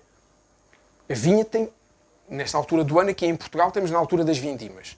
As pessoas são todas contratadas, e algumas até bem pagas, para estar a fazer o quê? Cortar a uva, para levar depois para o lagar, para fazer vinho, essencialmente. Mas os trabalhadores da vinha não são só estes. Há os que cortam, mas aqui na Bíblia não nos diz se era a altura das vindimas. Há os que cortam na altura das vindimas, mas há os que tratam, os que podam a videira. Há os que enxertam, há os que põem adubo para que ela cresça, há os que regam, há os que fazem sombra para que ela não apanhe sol a mais, há os que protegem da geada, da neve e da chuva. Portanto, há muito trabalhador na vinha. Não há só aqueles que vão buscar o frutinho pronto, Porque às vezes nós, cristãos, só pensamos naquele frutinho pronto. Não, há muita coisa para trabalhar na vinha. O reino de Deus tem muita coisa. E o Senhor nos chama para fazer isso. O Senhor nos chama para fazer coisas que às vezes nós nem imaginamos sequer. Um dia nos passou pela cabeça que poderíamos fazer. Mas se Deus chama, Deus também capacita. Que é isso que a gente aprende na palavra de Deus. E agora talvez comece a perceber isso. A pior coisa que pode acontecer a um trabalhador é não saber o que é que ele tem que fazer. Imagina que o teu patrão, então, dependendo do trabalho, mas tu podes ter um trabalho, se trabalhares com pessoas, se trabalhares para pessoas, mais perigoso é tu não saberes o que tens que fazer. Porque podes fazer exatamente coisas erradas. Imagina que o teu trabalho é uma repartição pública em que tu tens que avaliar os dados que as pessoas preenchem lá num determinado requerimento. Se tu não sabes o que tens que fazer, o que é que acontece? A pessoa vai lá fazer um requerimento, põe dados falsos no papel, depois o carimbo mandas a pessoa embora. Porque ninguém te diz o que tens que fazer. Então, trabalhar sem saber o que eu tenho que fazer é mau. É mau para mim, é mau para o meu trabalho. Eu estar no reino de Deus sem saber o que eu tenho que fazer é mau, porque eu não sei o que é que eu tenho que fazer. E o que eu fizer posso fazer mal. Porque a boa vontade não chega. Temos que saber o que temos que fazer. E quem é que nos diz o que é que temos que fazer? O patrão. Ele é que sabe, o reino é dele. Da mesma forma que este senhor da vinha, ele chamou e com certeza deve ter dito a cada um dos trabalhadores: tu vais fazer isto, tu vais fazer aquilo. A Bíblia não nos dá esse detalhe porque não é relevante para o caso. Mas nós que estamos a ver numa visão profética, entendemos isso. Temos que saber claramente qual é o chamado que Deus tem para nós. A Bíblia nos ensina que há ofícios bíblicos. Mas dentro desses ofícios bíblicos, do apóstolo, do pastor, do evangelista, do mestre, há mais do que isso. Dentro destes ofícios, há chamados individuais que cada um tem. E nós temos que saber qual é o chamado que Deus tem para nós. Não podemos andar só a viver tranquilos, porque se não pecarmos, vamos para o céu. É verdade, se não pecarmos, vamos para o céu. Mas isso é redutor para aquilo que Deus tem para nós. E para aquilo que o reino de Deus tem. E o reino de Deus tem que avançar. O reino de Deus tem que avançar. Porque o fim dos tempos está cada vez mais próximo. Nós vemos os sinais todos aí fora nesse sentido. Então, se tu não sabes o que tens que fazer e não sabes como has de fazer, resumindo isto e de forma direta, estás a fazer mal a alguma coisa. Ou seja, se eu não sei o que tenho que fazer na minha repartição, não sei o que tenho que fazer, estou a fazer o quê? Estou a fazer um bom trabalho? Não. Estou a fazer um mau trabalho. Então, se eu não sei o que eu tenho que fazer no reino de Deus, se eu não sei quem eu sou, o que Deus tem para mim, o que Deus preparou para mim, eu não estou a tirar partido sequer daquilo que Deus me dá, das ferramentas que Deus me dá, das ajudas que o Espírito Santo me dá, das direções que o Espírito Santo me dá. E nós não precisamos que venha alguém dar uma profecia. Nós não precisamos que venha alguém trazer uma palavra de sabedoria. É claro que é fantástico quando Deus usa o seu corpo, quando Deus usa a sua noiva, quando Deus usa o corpo de Cristo, para isso é fantástico. Mas a Bíblia nos diz tudo e o Espírito Santo nos ajuda. Nós temos que saber claramente qual é a nossa missão. Temos que saber aquilo que nós temos que fazer para fazermos bem e podermos fazer um bom trabalho. Mas onde é que o proprietário foi buscar os trabalhadores? Lembras-te? Lá no versículo 3 diz que ele foi na praça ter com aqueles que estavam ociosos na praça. Não é? Então, profeticamente falando, o que é que achas que a praça representa? O mundo. Claro. Aqueles que estão sem fazer nada para o reino. Não estão ociosos para o mundo. Estão ociosos para a vinha. Quem está no mundo está ocioso para o reino de Deus. Não está a fazer nada. Como muitos de nós também já o fizemos, não é? Porque realmente o papel de Jesus é resgatar aqueles que estão no mundo. Como um dia te resgatou a mim. Glória a Deus por isso. Mas essa é a praça. E eu agora dei a dica já para a próxima pergunta, não é? Que é, quem são os trabalhadores? Nós, não é? Os trabalhadores da vinha, os trabalhadores que estavam ociosos, somos nós. Nós já não estamos ociosos. Glória a Deus por isso. O Senhor um dia nos contratou, pelo seu sangue nos contratou, amém? Pelo sangue que Ele verteu na cruz do Calvário, pelo seu amor, pela sua graça. Lembram-se que nós um dia falámos aqui sobre aliança, não é? Um nome que se pode dar à aliança também é contrato. Então, quando Ele faz essa aliança de vida connosco, é como se fosse um contrato para a nossa vida. Um contrato em que A cláusula do lado dele é simples. Dei a minha vida por ti. Mais nada. E o que é que Jesus nos exige? Nada. Jesus só pede que nós mudemos a nossa vida. Jesus só pede que nós sejamos transformados. Jesus só pede que a gente se arrependa dos nossos pecados. Se estávamos a ir para aquela direção, que a gente possa dar uma volta de 180 graus e não ir mais naquele caminho, ir no caminho que Ele tem para nós. É só isto que o Senhor quer. Porquê é que o proprietário foi em diferentes horários? Ele podia ter ido só às 9, ou só às 6, ou só ao meio-dia, ou só às 3. Porquê é que o proprietário foi em diferentes horários? Simples.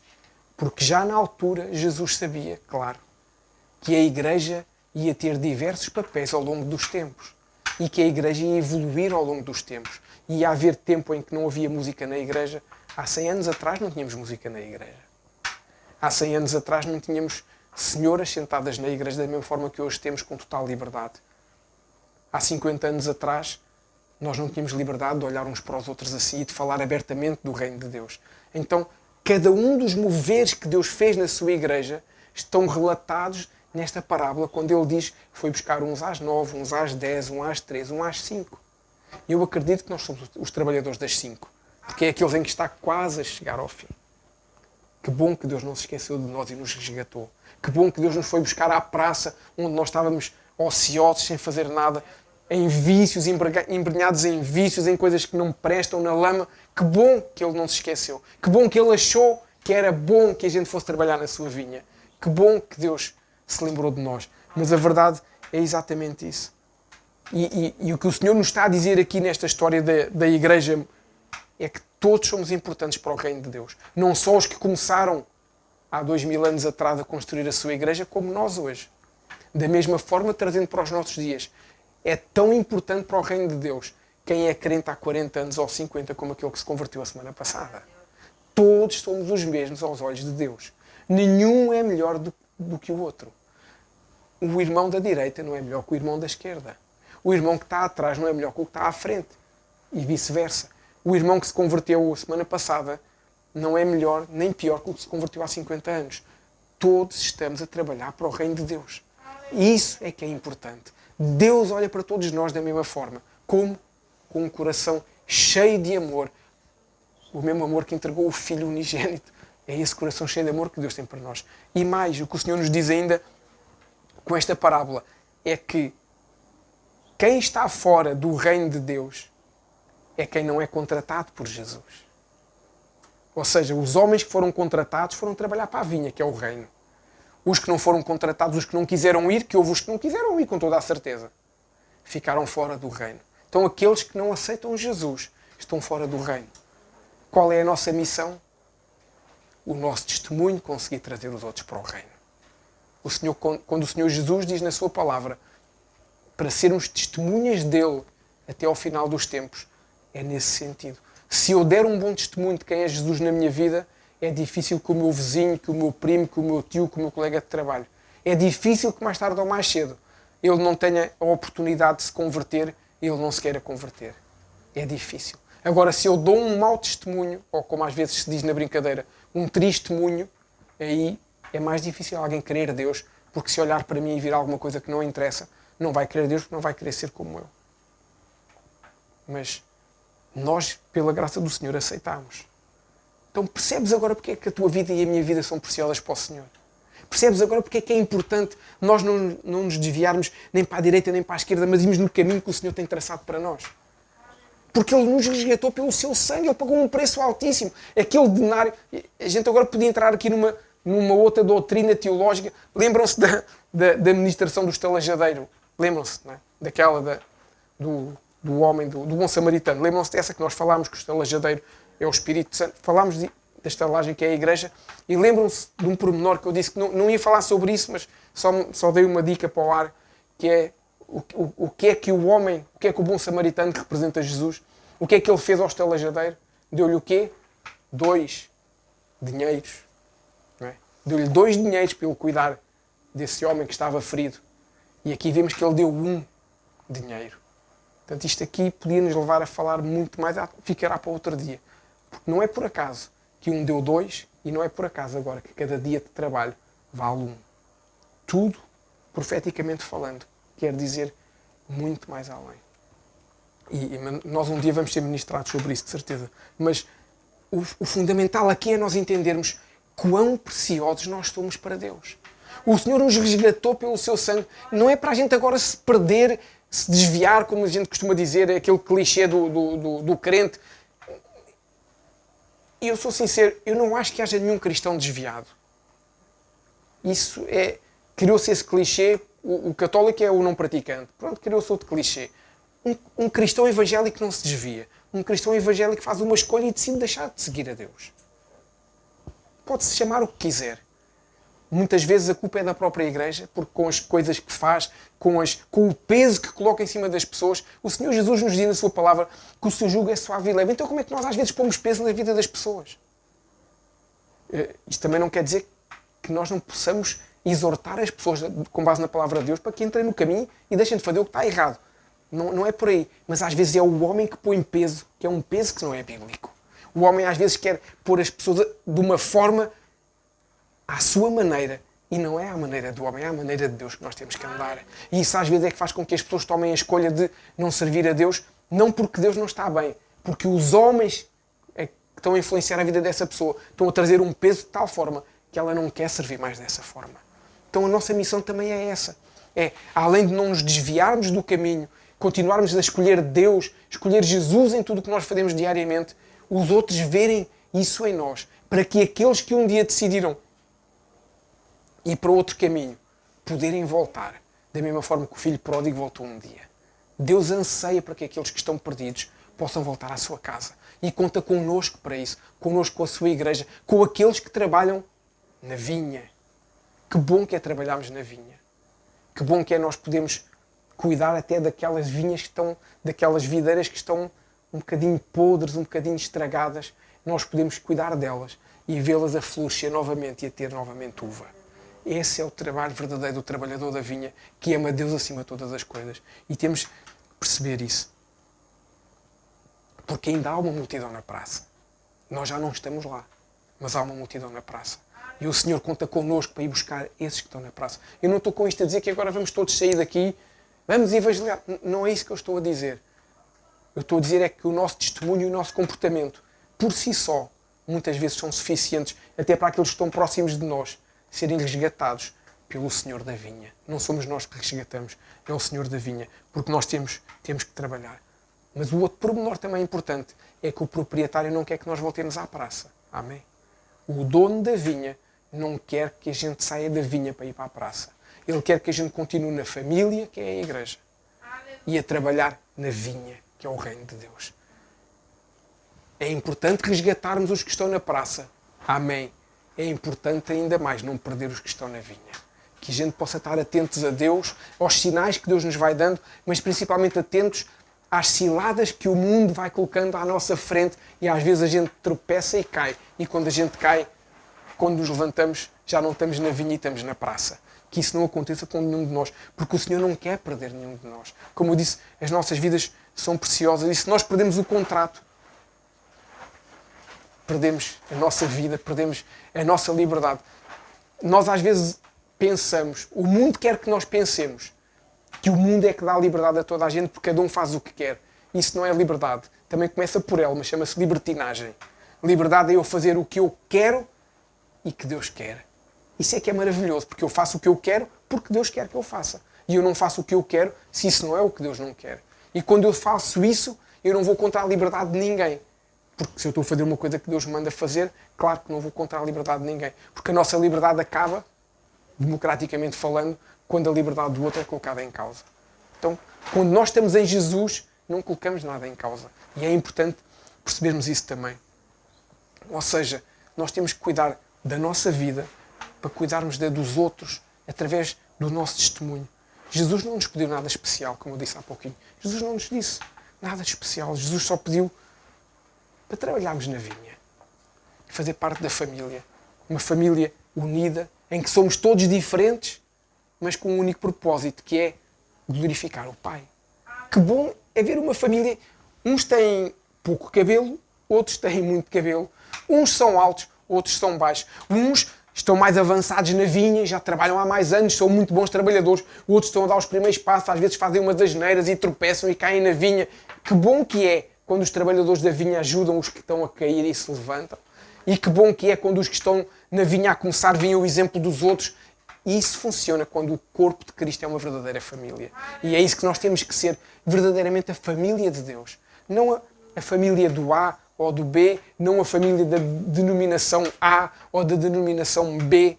Jesus, quando abriu os braços e levou um cravo em cada mão e nos pés, não dizia lá nenhuma denominação de igreja. Perdoem-me lá se eu vou chocar alguém.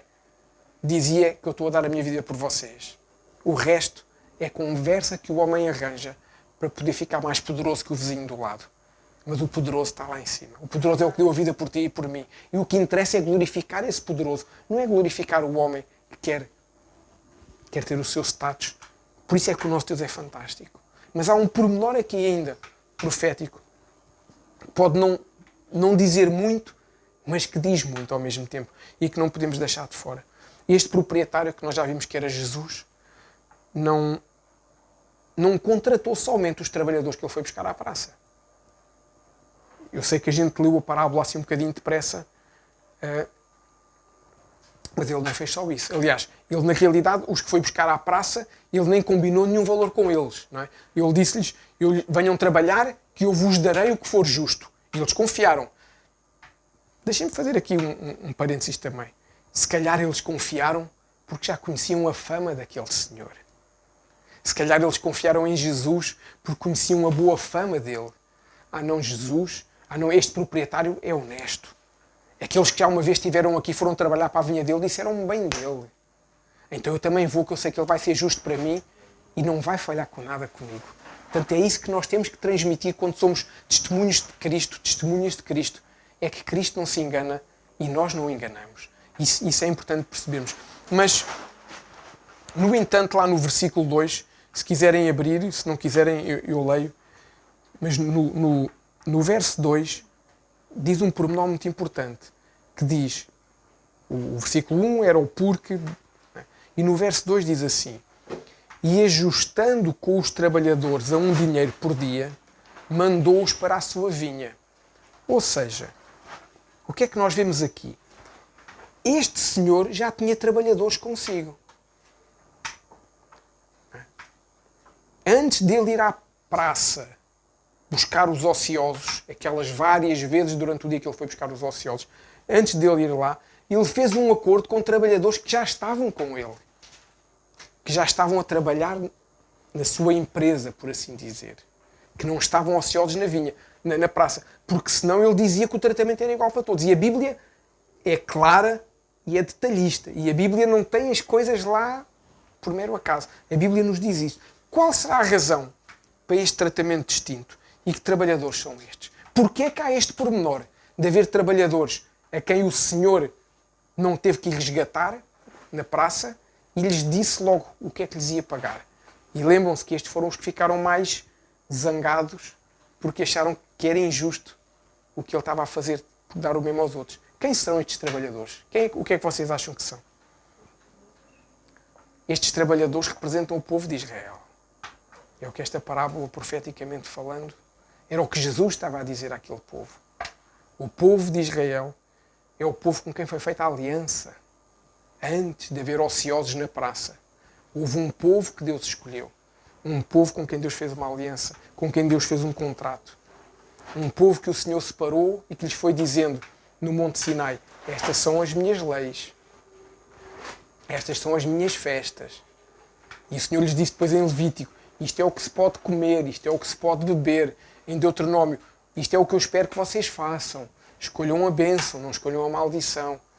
O Senhor resgatou um povo e foi preparando esse povo para que dele pudesse vir um dia Jesus, o Senhor da vinha.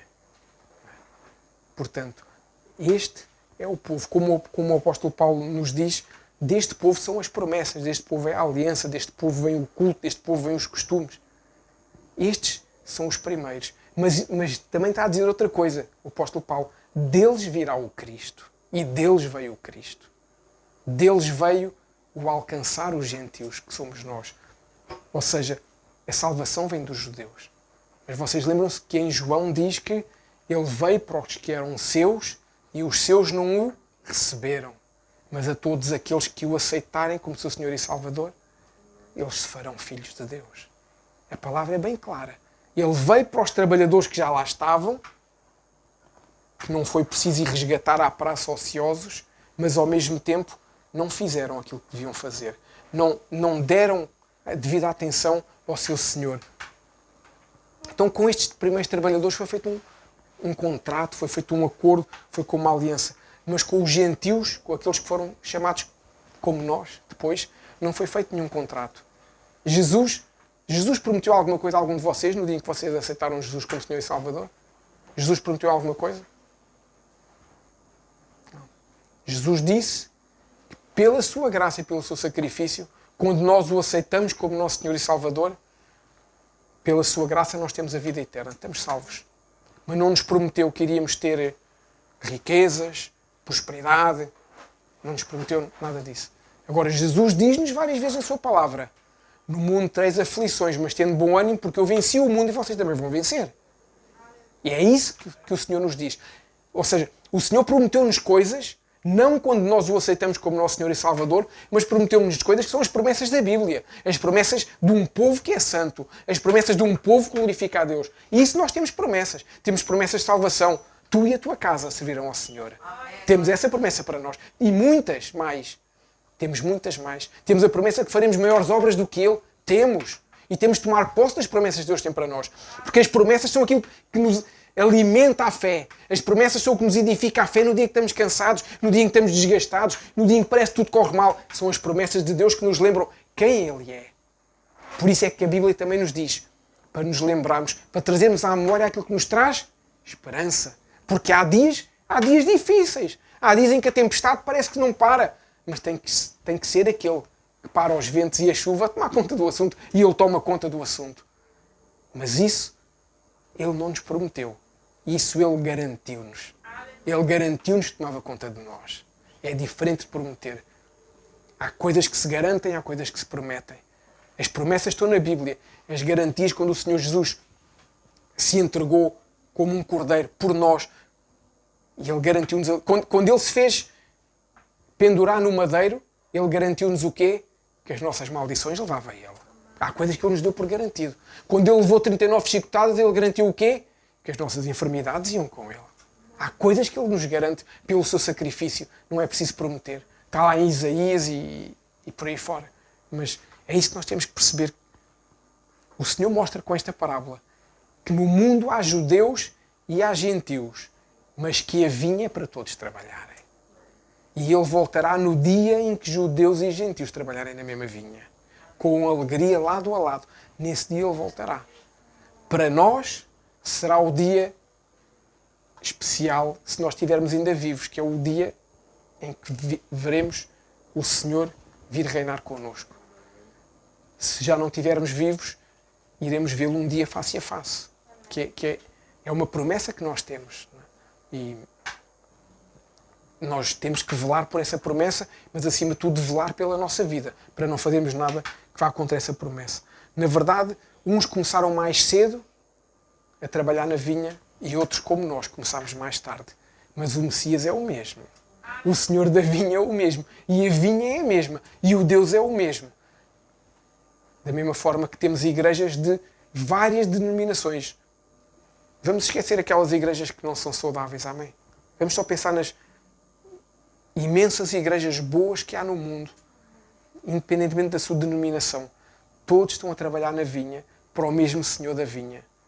Nós temos uma linguagem diferente da igreja aqui de trás, mas os irmãos aqui da igreja de trás estão a trabalhar na mesma vinha que nós. Porque o nosso Deus é o mesmo. Nós estamos a trabalhar para o Senhor da vinha, o Senhor da vinha é o mesmo. Eles têm uma linguagem que faz parte da doutrina deles. Nós temos uma linguagem que faz parte da nossa doutrina. O que é que nos une? O sangue de Jesus.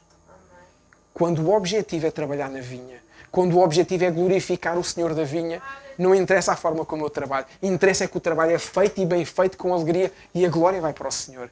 Isso é o mais importante. Por isso é que tu és precioso e preciosa para Deus. Por isso é que o Senhor nos escolheu para trabalhar na sua vinha, porque somos preciosos. E se alguém tem dúvidas que o Antigo Testamento e o Novo Testamento se complementam, esta parábola é um belo exemplo disso. Se nós vimos de forma profética, vemos Jesus a dizer, os antigos, nesta altura Jesus está a falar para eles, não é? Os primeiros trabalhadores, o Senhor fez um contrato com eles e a gente vai trabalhando. Mas eu vou buscar outros. Vou buscar às 9, vou buscar às 10, vou buscar ao meio-dia e vou buscar às 5, quando eu estiver quase a voltar, eu ainda vou buscar aqueles gentios. Não sabiam ainda os discípulos.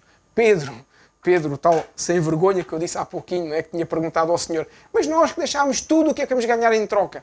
Mal sabia Pedro. É que eu digo, Deus tem um grande sentido de humor, não tem?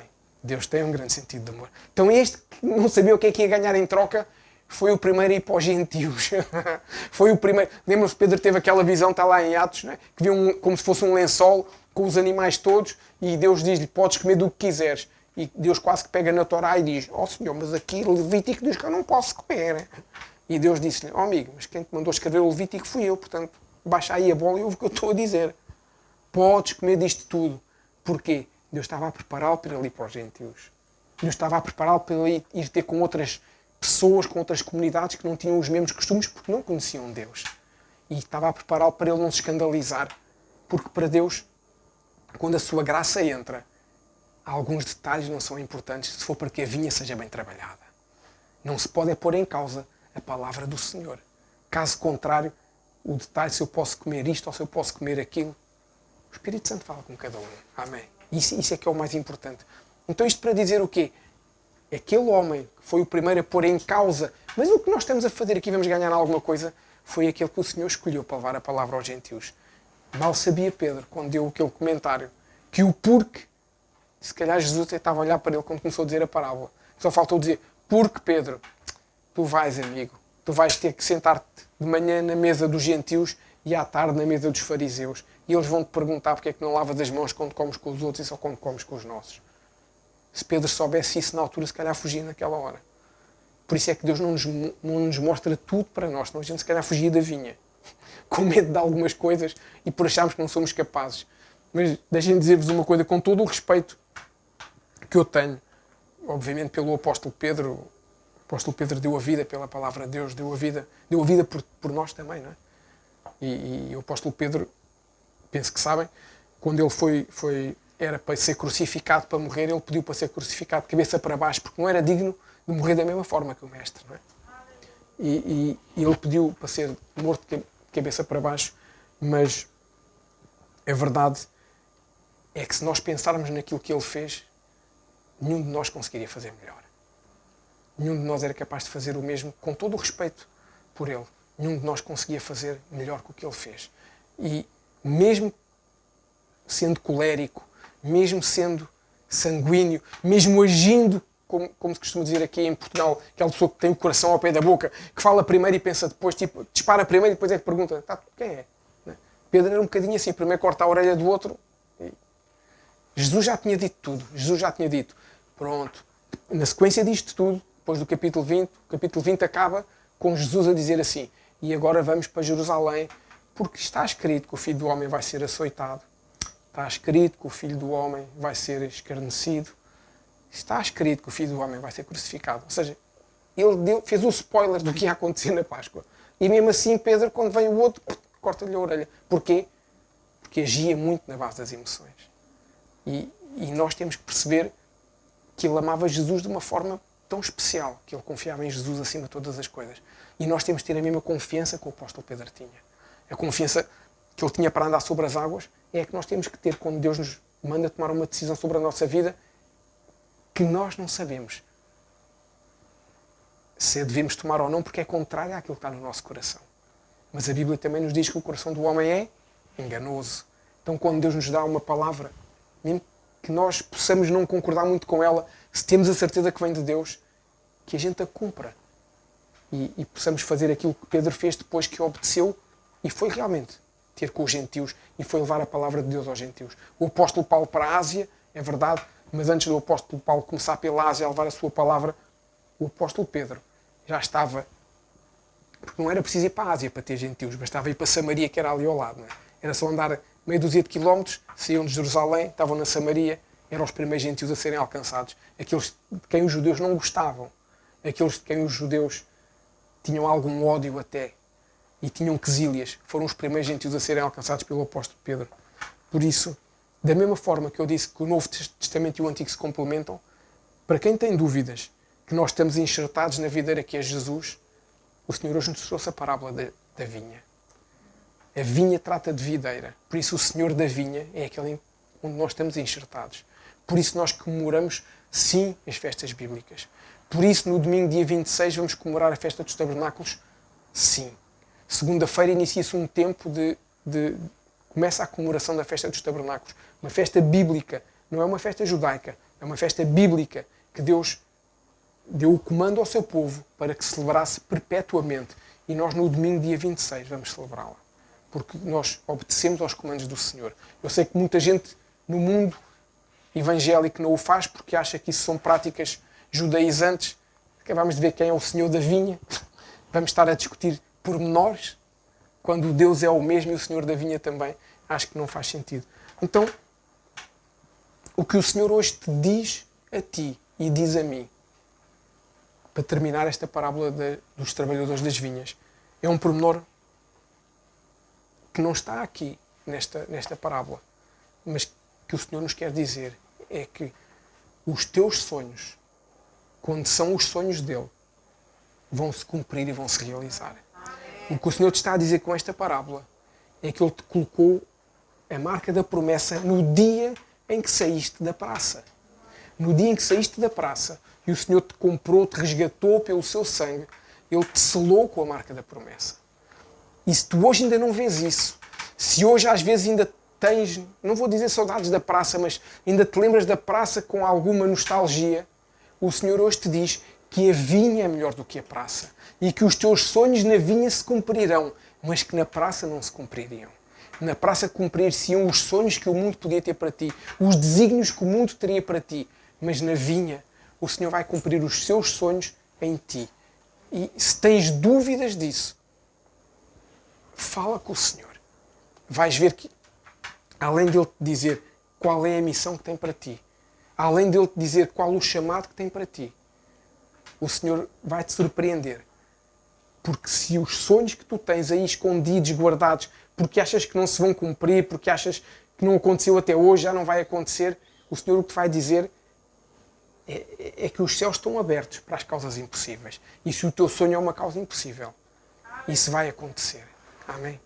Então, se tu crês que isso pode acontecer, eu gostava que tu pudesses ficar de pé no teu lugar, para nós podermos orar, para podermos selar este tempo com o Senhor. Amém? Paizinho, eu oro, Senhor, pela vida de cada um dos meus irmãos. Eu oro pela vida de cada um destes trabalhadores, de cada uma destas trabalhadoras, Senhor. Eu oro declarando, meu Deus, em primeiro lugar, eu oro agradecendo, Senhor, porque nos resgataste daquela praça, Deus. E eu oro declarando, Senhor, que nenhum de nós voltará àquela praça. Nenhum de nós ficará ocioso. Oh Deus, Tu na Tua palavra nos dizes de forma clara, Tu não chamas os desocupados, Tu chamas aqueles que estão ocupados e Tu capacitas para que eles possam trabalhar na Tua vinha. Então eu oro declarando, Senhor, que todos nós seremos o trabalhador ou a trabalhadora mais eficaz, eficiente e mais excelente nesta vinha, Senhor. Eu oro declarando, Senhor, que nós cuidaremos de cada árvore da vinha, Senhor, como se fosse do nosso próprio filho, da nossa própria filha. Eu oro declarando, Senhor, que nós veremos no nosso dia-a-dia, neste ano novo que começou agora, Senhor, nós veremos outros trabalhadores a chegar. Eu oro, Deus, para que nós não julguemos estes novos trabalhadores. Eu oro para que a gente não se compare nem aos novos nem aos antigos, mas que a nossa comparação, que a gente possa fazê-la, mas somente com o Senhor da vinha. Que a nossa comparação seja contigo, Senhor Jesus. Que a gente veja quem Tu és, como Tu és, e nós possamos esforçar-nos para ser como Tu és, com o comportamento que Tu tens, com o amor que Tu tens, com a santidade que Tu tens. Eu oro declarando, Senhor, que a Tua marca da promessa está sobre a vida de cada um. Eu oro declarando que aquilo que um dia nos foi tirado, Senhor, nos será restituído em dupla porção neste ano novo de Shemitah. Declaramos céus abertos sobre cada casa, céus abertos sobre cada família, Senhor. Para que o Teu nome seja exaltado, para que o Teu nome seja glorificado, para que o Senhor da vinha veja o Seu nome cada vez mais elevado, para que o Senhor da vinha, o Senhor da família, possa ver o seu nome cada vez mais glorificado. Pai, fortalece cada um dos meus irmãos. Deus, se algum deles está neste momento com alguma causa impossível, uma dificuldade que o impede de olhar para Ti, o Senhor da vinha, com esse amor, com essa forma especial de entender que Tu és o Senhor da vida dele ou da vida dela.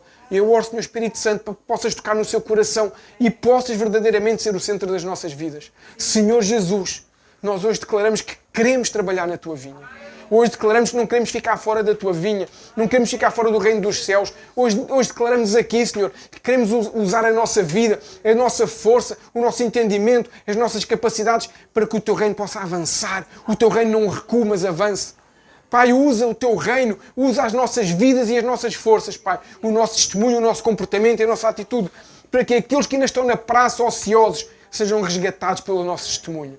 Usa, Senhor. Ativa os Teus dons também em nós, na Tua igreja, Senhor, te peço, no nome de Jesus, para que os nossos dons possam curar, para que os nossos dons possam libertar, para que os nossos dons possam trazer a Tua palavra à vida daqueles que precisam de ouvir o que têm que fazer, Senhor. E através disso possa haver restauração de casas, restauração de famílias, libertação. Eu oro, Deus, para que a nossa vida seja usada, para que grilhões sejam quebrados, correias sejam quebrantadas de uma vez por todas, Senhor. E o Teu reino não tenha fim, Senhor. Porque o Teu reino é um reino sem fim. É um reino que tem princípio que nós não conhecemos, porque conhecemos a Ti. Mas é um reino que não tem fim. Então usa, Senhor. Usa este ano, Senhor, de dupla porção nas nossas vidas, também para de uma forma dupla nós podermos buscar mais e podermos ser mais daquilo que Tu queres para nós, Senhor. Usa, Senhor, este tempo, Pai. Senhor, nós consagramos estes elementos, meu Deus. Consagramos o pão e consagramos o vinho, que representam o corpo e o sangue do Senhor Jesus. Senhor, nós hoje ceamos, Deus, selando esta marca da promessa das nossas vidas. A promessa que nos diz que os trabalhadores da vinha têm um Senhor generoso, um Senhor bondoso, um Senhor que cuida, um Senhor que dá mais do que infinitamente pedimos ou pensamos. Que bom que é ter um Senhor assim. Eu fico contente porque temos um Senhor assim. Um Senhor que nos dá mais do que aquilo que nós sentimos que merecemos. Paizinho, eu oro, Deus. Eu oro, Senhor, para este pão que simboliza o Teu corpo, de Ti, Senhor Jesus, que é o pão da vida, que este pão da vida possa trazer vida a cada um de nós, Senhor. Pai, eu oro para que hoje, ao podermos tomar este pão, Senhor, nós possamos entender a graça que é estarmos enxertados na videira que é o Senhor Jesus. Para que hoje, ao comermos este pão, possamos entender verdadeiramente o sacrifício que Jesus fez naquela cruz, por mim e por ti, por aqueles que não eram os primeiros trabalhadores, mas eram os trabalhadores da 1/10 hora, os dos últimos tempos que somos nós. Então te agradecemos, Senhor. Eu oro, Senhor, para que ao comermos este pão, o nosso coração seja um coração sempre grato, um coração que não julgue, um coração que não compare, um coração que não queira ser mais do que o irmão, um coração que queira servir o próximo e que queira diminuir para que o Senhor Jesus possa crescer em cada um de nós. Eu declaro sobre as nossas vidas que o Senhor Jesus possa tomar conta do nosso coração para todo o sempre. Podemos comer.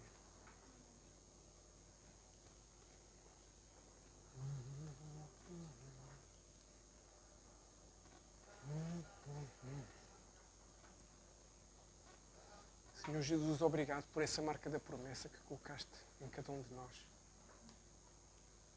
Ninguém vai apagar o selo que colocaste em nós. Ninguém vai, Senhor. E hoje este suco de uva, a vindima e a uva, meu Deus. Este suco de uva que simboliza o sangue de Jesus. Ao tomarmos este suco de uva, nós estamos a dizer que não voltamos mais para a praça. Não voltamos mais a ser ociosos, mas vamos estar ocupados no Teu reino, ocupados na Tua vinha, Senhor, ocupados a cuidar das vinhas, ocupados a cuidar daqueles que Tu vais resgatando da praça, que eram como nós e que possam hoje vir para a vinha. E hoje nós declaramos que ao bebermos este sumo, este sangue, nós vamos cuidar. Eu declaro que o sangue de Jesus está sobre a tua casa, sobre a tua vida, sobre a vida da tua família, da tua parentela. Não porque nós merecemos, mas porque Ele nos tornou merecedores pela sua graça. É completamente diferente. Eu oro declarando que ao bebermos este copo, no mundo espiritual, nós estamos a ficar com um selo da promessa claro sobre nós. Trabalhadores da vinha de 1/10 hora, para que o reino do Senhor avance. É o que eu declaro no nome de Jesus sobre cada um de nós. Podemos viver. Estabelece, Senhor, essa marca da promessa em cada um de nós, Senhor. Eu não sei se sabes, mas o nosso Deus não se engana, não falha, não é filho do homem para que minta, nem se engane. E mais, uma coisa que a Bíblia nos diz é que a sua palavra nunca volta vazia depois de ser lançada. Então, se o Senhor hoje lançou essa palavra e se tu declaraste com a tua boca que tens a marca da promessa e que ninguém a apagará, então ninguém a apagará mesmo. Porque Deus chamou-te para a vinha, não te chamou para a praça. Aquele que te chama para a praça, hoje declaramos na autoridade do nome de Jesus, que não tem força nem poder para te levar para a praça. Mas aquele que te resgatou para a vinha, esse tem força e o poder para te manter na vinha assim que tu queiras e eu queiramos lá estar. Amém? Amém. Pai, nós agradecemos, Senhor, por cada dízimo, por cada oferta que foi entregue na tua casa, Senhor. Oramos declarando que não faltará nem farinha na amassadeira, nem óleo na botija, porque a tua palavra é clara, Senhor. Os que honram e cumprem os teus princípios, tu és fiel para cumprir e tu honras. Pai, neste tempo em que o mundo anda perdido, com tanto problema, com tanta questão, com tanta dúvida, nada nos faltou até hoje e nada nos faltará. E seremos prósperos para ajudar a viúva e o órfão, como está escrito na tua palavra, ajudar aquele que não tem, para que um dia ele possa ter e ele possa, com esse exemplo, ser ele também a trazer para aqueles que não têm, Pai. Nós oramos declarando, Senhor, que as tuas bênçãos sem medida venham sobre cada casa, para que o teu nome seja levantado cada vez mais alto. É o que nós declaramos no nome de Jesus. O teu reino não para, porque nós temos a marca da promessa e estamos na vinha a trabalhar, Senhor. Quanto ao mais, que o amor do Pai, a graça redentora do Senhor Jesus Cristo e a doce consolação com o Senhor Espírito Santo seja com cada um de nós. Neste ano novo que começa, neste mês que está quase a terminar, na estação que vai mudar, até que o Senhor volte ou até que nos leve para perto dele. Tenha uma maravilhosa semana, uma semana abençoada, semana de tabernáculos. Nós falaremos todos sobre tabernáculos durante a semana sem falta. Que o Senhor te possa abençoar a ti e à tua casa e que a tua boca seja um chofar aberto onde tu estiveres, levando a palavra de Deus para a honra e glória do Senhor. É o que eu declaro na tua vida. Uma semana maravilhosa e fantástica para a honra do Senhor. Amém. Amém. Amém.